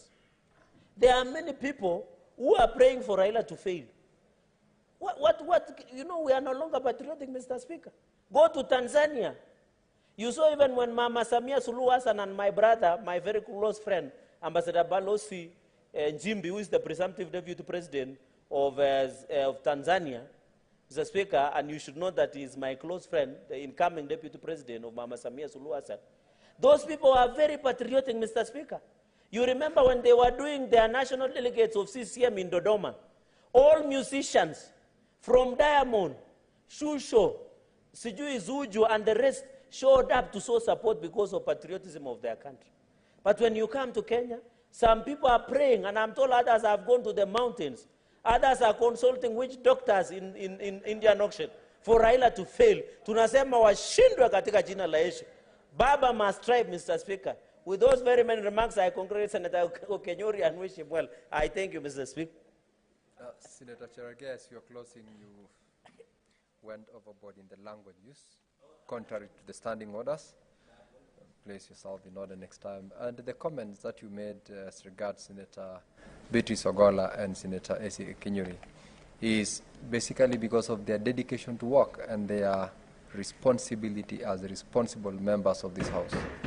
And I commend you for that, because it can only be better when members are committed to their work. And I commend you for commenting the honorable mover of this particular bill. I will allow Senator Ogola, Beatrice Akinyi, to also add her voice to the bill. Thank you, Honorable Speaker. Honorable Speaker, I would like to start by congratulating Senator Okenyori, just as my senior brother, Senator Cherargei, has indicated that Senator is a young, enterprising legislator who is committed to her work, not only in the House, but even back in her community. Senator Okenyori has often invited me to go with her to Kisiland just to support the community. And I want to tell the people of Kisii that with Senator Okenyori, you'll never get it wrong. However, Honorable Speaker, following from where Senator Cherargei has left, I wanted to assure Senator Cherargei that you don't need to be worried about people who pray negatively. Prayers are for good. So sometimes some wisdom has indicated that, Honorable Speaker, when you point somebody with one finger, little do you know that the rest of the fingers are pointing to yourself. But I would also want to say that there is an Arabian proverb, Honorable Speaker, that it says that unlike the stomach, the brain never alerts you when it is empty. And so, Honorable Speaker, for Kenyans or whoever they are who are negative to what is happening in the whole of Africa, we can only forgive them. But I want to assure you, they will never stop the will of the Lord. Honorable Speaker, on the same note, I want to state that to the heads of state that will be casting their votes on Saturday to elect the Right Honorable Prime Minister Engineer Raila Amolo Odinga, be sure and confident that you'll be getting the best of the best, that you'll be electing a patriot, that when you cut Raila's blood, all you find is love for Africa. Look at his manifesto. His passion for security in Africa, Honorable Speaker. Senator Beatrice. His passion to see that Africans... that you confine your contribution to the bill that is before the House. You are actually going outside the relevant... I'm guided, Honorable Speaker. And as I remain guided and pray that I remain guided, Honorable Speaker, I would like to wish Baba well on Saturday.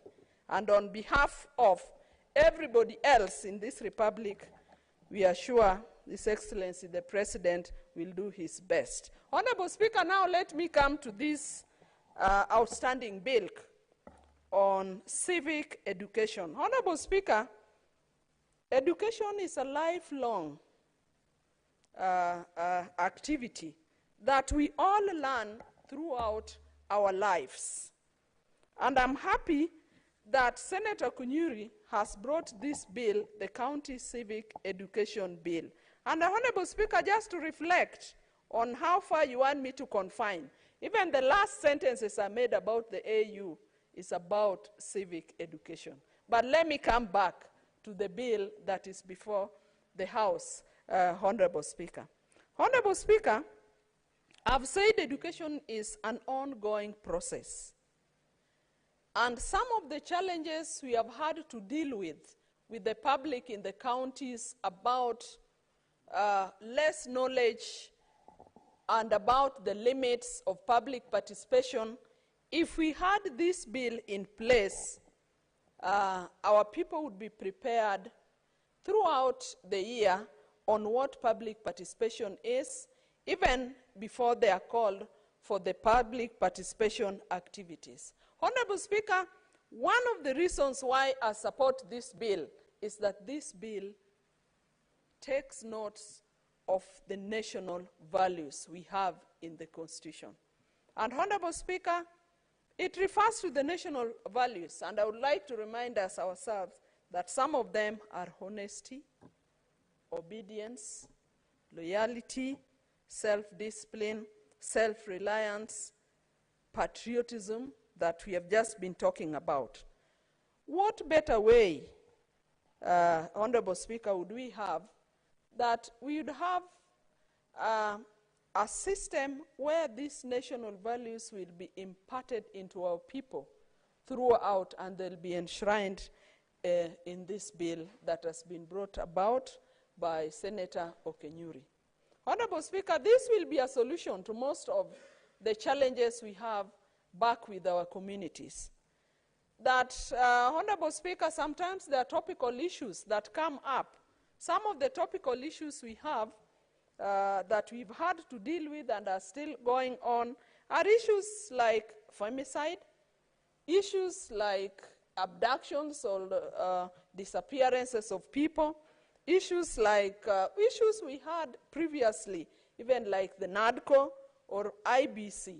Honorable Speaker, why I mentioned some of these topical issues is that when we go back to our communities, we are only left with functions like funerals, or you happen to meet people on ad hoc arrangements. Honorable Speaker, some of us, like me, I'm a nominated senator. We may not have the capacity to run full-time physical offices where you'd meet your people if you go to the ground. So it follows that wherever we meet them, whether it is in your home or whether it is in a funeral, that is when, as a leader, you have an opportunity to address your people and talk to them about these pertinent issues like femicide. Honorable Speaker, if we had this bill, the county governments would have an opportunity, as enshrined in the structures that are here, in giving our people, in educating our people, and particularly young girls and young women that continue to lose their life in what we call as femicide. Honorable Speaker, I'm left wondering why in this community every day when we wake up, either a 3-year-old girl has been abused and killed. We have a 12-year-old girl has been killed. Just the other day, Honorable Speaker, I mentioned a very young girl that I taught in school, Honorable Speaker, in my life teaching station. A young girl called Mercy in Dewa town was murdered in the middle of the night. And we've had those stories every day. Some of them published even in the dailies. Honorable Speaker, this will be an opportunity to take our people through cautionary measures. The county government, the officials, even the national government officials will have an opportunity and structures in which they can progressively take our young girls into certain ways in which they can protect themselves, certain ways in which they are able to smell there's danger around them. And honorable speakers have said education is an ongoing exercise.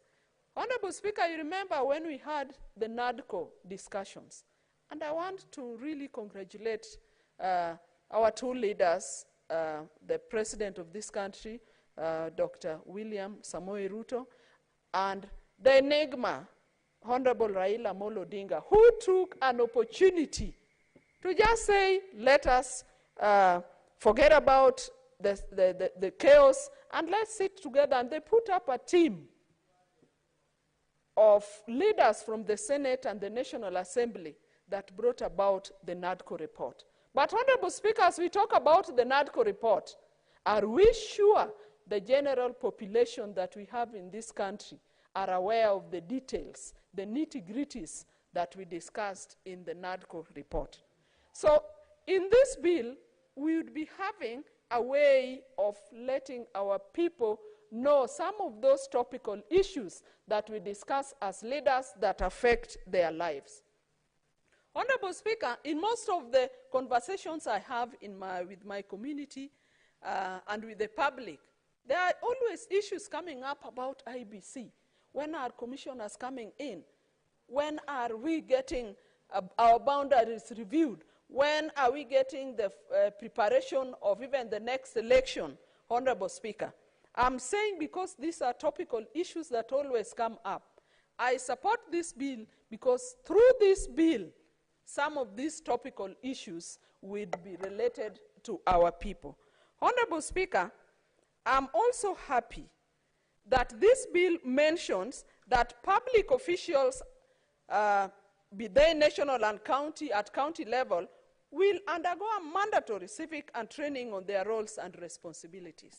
Honorable Speaker, a number of people get to positions, some of them even elected, some of them appointed, some of them nominated like some of us.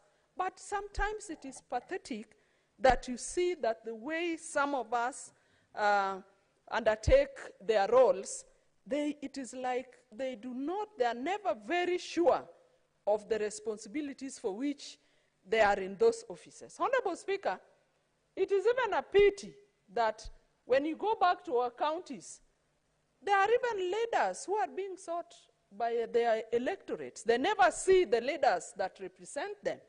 We do not know whether they go back to their communities or their homes at night, and during the day they are not available because their people are always looking for them. Honorable Speaker, if I refer to the elected leaders are representatives of the people. And they must go back to their electorates. They must go back to their people.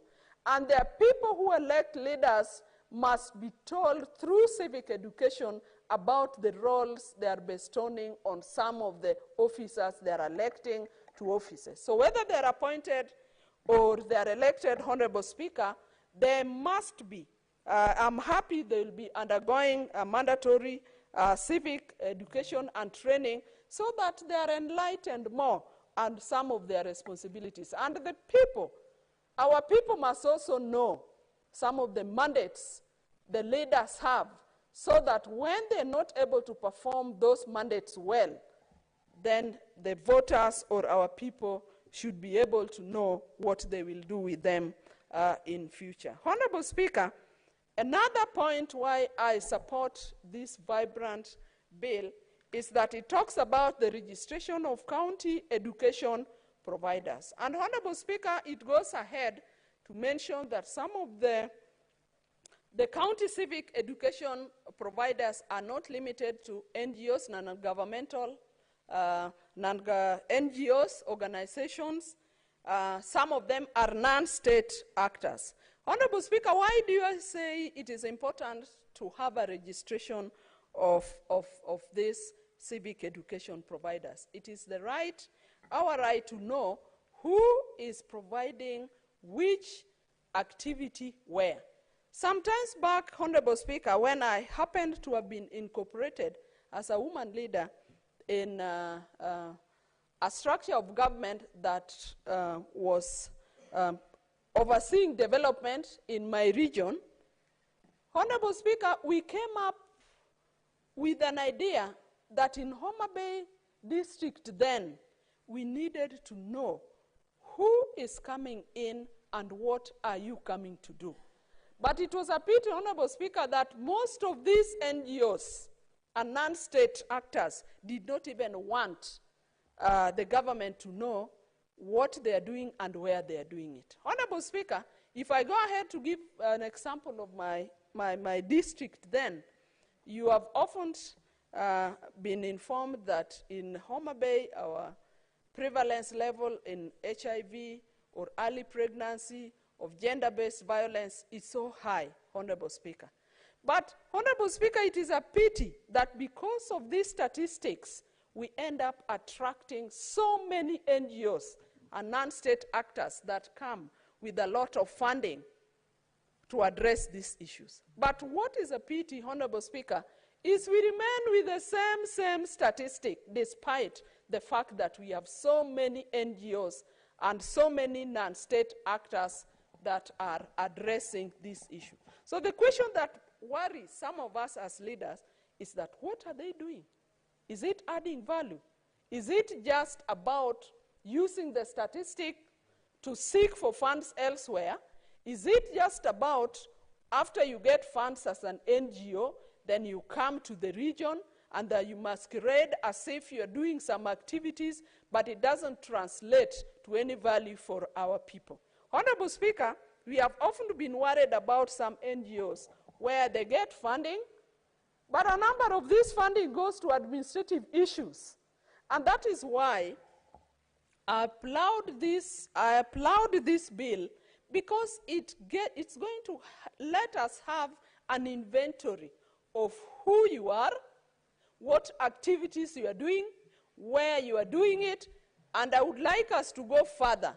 We must have targets for these NGOs and non-state actors wherever they come. Honorable Speaker, the bill also goes ahead to talk about that there will be a registry of providers that will be kept. That reflects on what I'm saying, that we need to know who you are, and go even ahead to talk about the amount which you have and how much are you going to spend on that activity.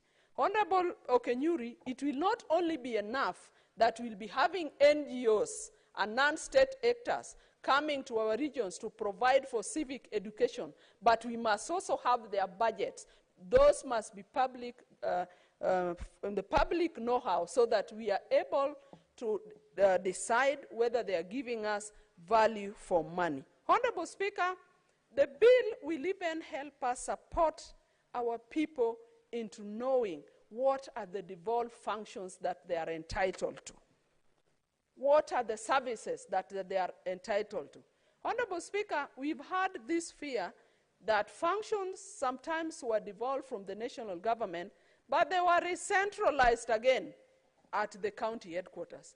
We would like our people to know that it is their right to get those devolved functions, that those functions were devolved from the national government, and they should further be devolved to the sub-counties and to the wards, so that our people access services and not run back for services back to the county headquarters. And this bill is going to support that. Lastly, Honorable Speaker, why I support this bill is that this bill even refers to the Bill of Rights.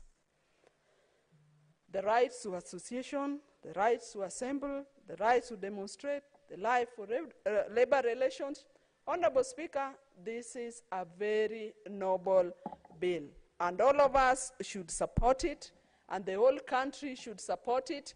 It will have saved us a lot from the lack of knowledge of the rights of our people who cry or suffer because they lack knowledge of certain things that they are entitled to.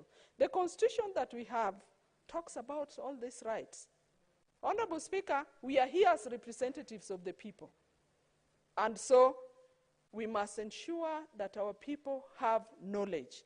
I therefore support this bill, and I want to call upon all my colleagues in the Senate to support this bill so that our people have a right to education, which I've stated is an ongoing activity and never stops, Honorable Speaker. Honorable Speaker, when devolution was coming in 2010, after voting, there was a lapse of a period in which the national government had a duty even to give civic education on devolution.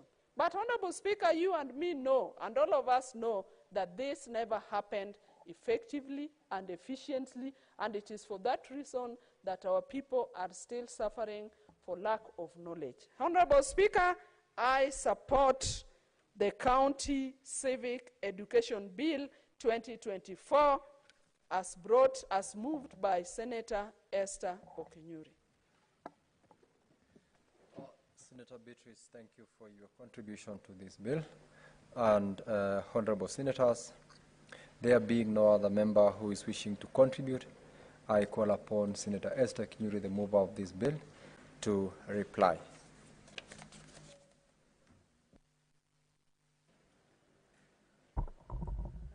Thank you, Mr. Speaker, for this opportunity again. At this point, I first want to start by appreciating Senator Mbooni, the Kakamega Senator, who seconded my bill. And I also want to appreciate Senator Faki, the Mombasa Senator. I heard you well and clear, and you quite understand what we are talking about when I actually passionately speak about why we need to have informed citizens. Senator Mariam, my neighbor right here, Senator Murgo, the West Pokot Senator, Senator Cherargei, who has passionately spoken about my attributes. I'm very honored by those kind words, the Nandi Senator, much appreciations. Senator Beatrice Ogola, my colleague, and one who's always very supportive anytime we have such proposals in the House.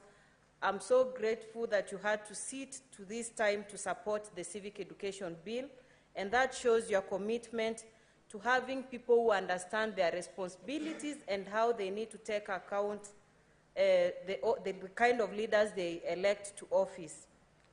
I equally I thought Senator Mungatana would have time to comment on this, but I think he ran short of that. But I wish to appreciate all colleagues, because when I first brought this proposal, I brought it as a statement. Most members gave ideas that we need you to come up with a legal proposal. And I went back, and this is what we have, and we keep furnishing it so that we have a product which is going to make sense to we elected members, to members of the public. But at the end of the day, we agree that we need members or citizens who are informed, so that no one is going to take advantage of an ordinary member down in Nyamakima or Nyamarambe or Kenyenya or Mombasa or Kisauni. These people need to be informed before they make any decisions. Mr. Speaker, currently what we have, sometimes public participation happens, but you're calling people to participate on a subject they do not understand. And that's why when something is brought to a particular area, people think it's actually a favor, whereas they deserve that particular service or that particular good. So, Mr. Speaker, I wouldn't want to actually speak more than my colleagues have mentioned, and I've spoken about this from times back, and I keep emphasizing on this. Even this evening, I want to make a plea to the media fraternity.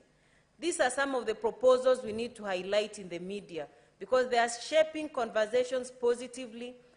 Right now in this century, young people are sharing their opinions on social media, either by retweeting on X, by sharing on Facebook, on WhatsApp, on TikTok.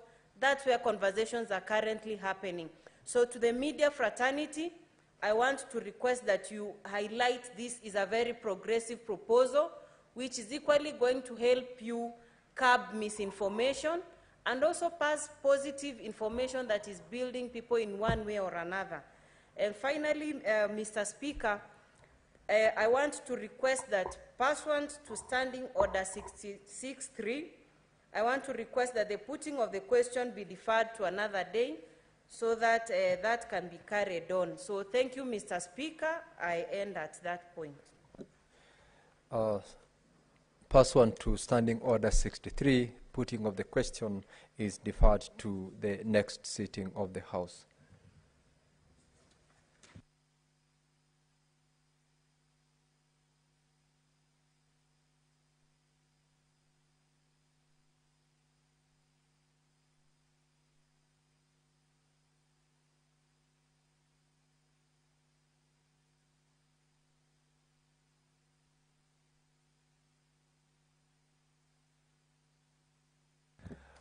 Honorable Senators, having directed that we defer the putting of the question on the order number 12, that is the County Civic Education Bill, Senate Bills number 4 of 2024, I further direct that order number 13, order number 14, order number 15, number 16, 17, 18, and 19 are deferred to the next sitting of this House. And now, honorable members, we may rise.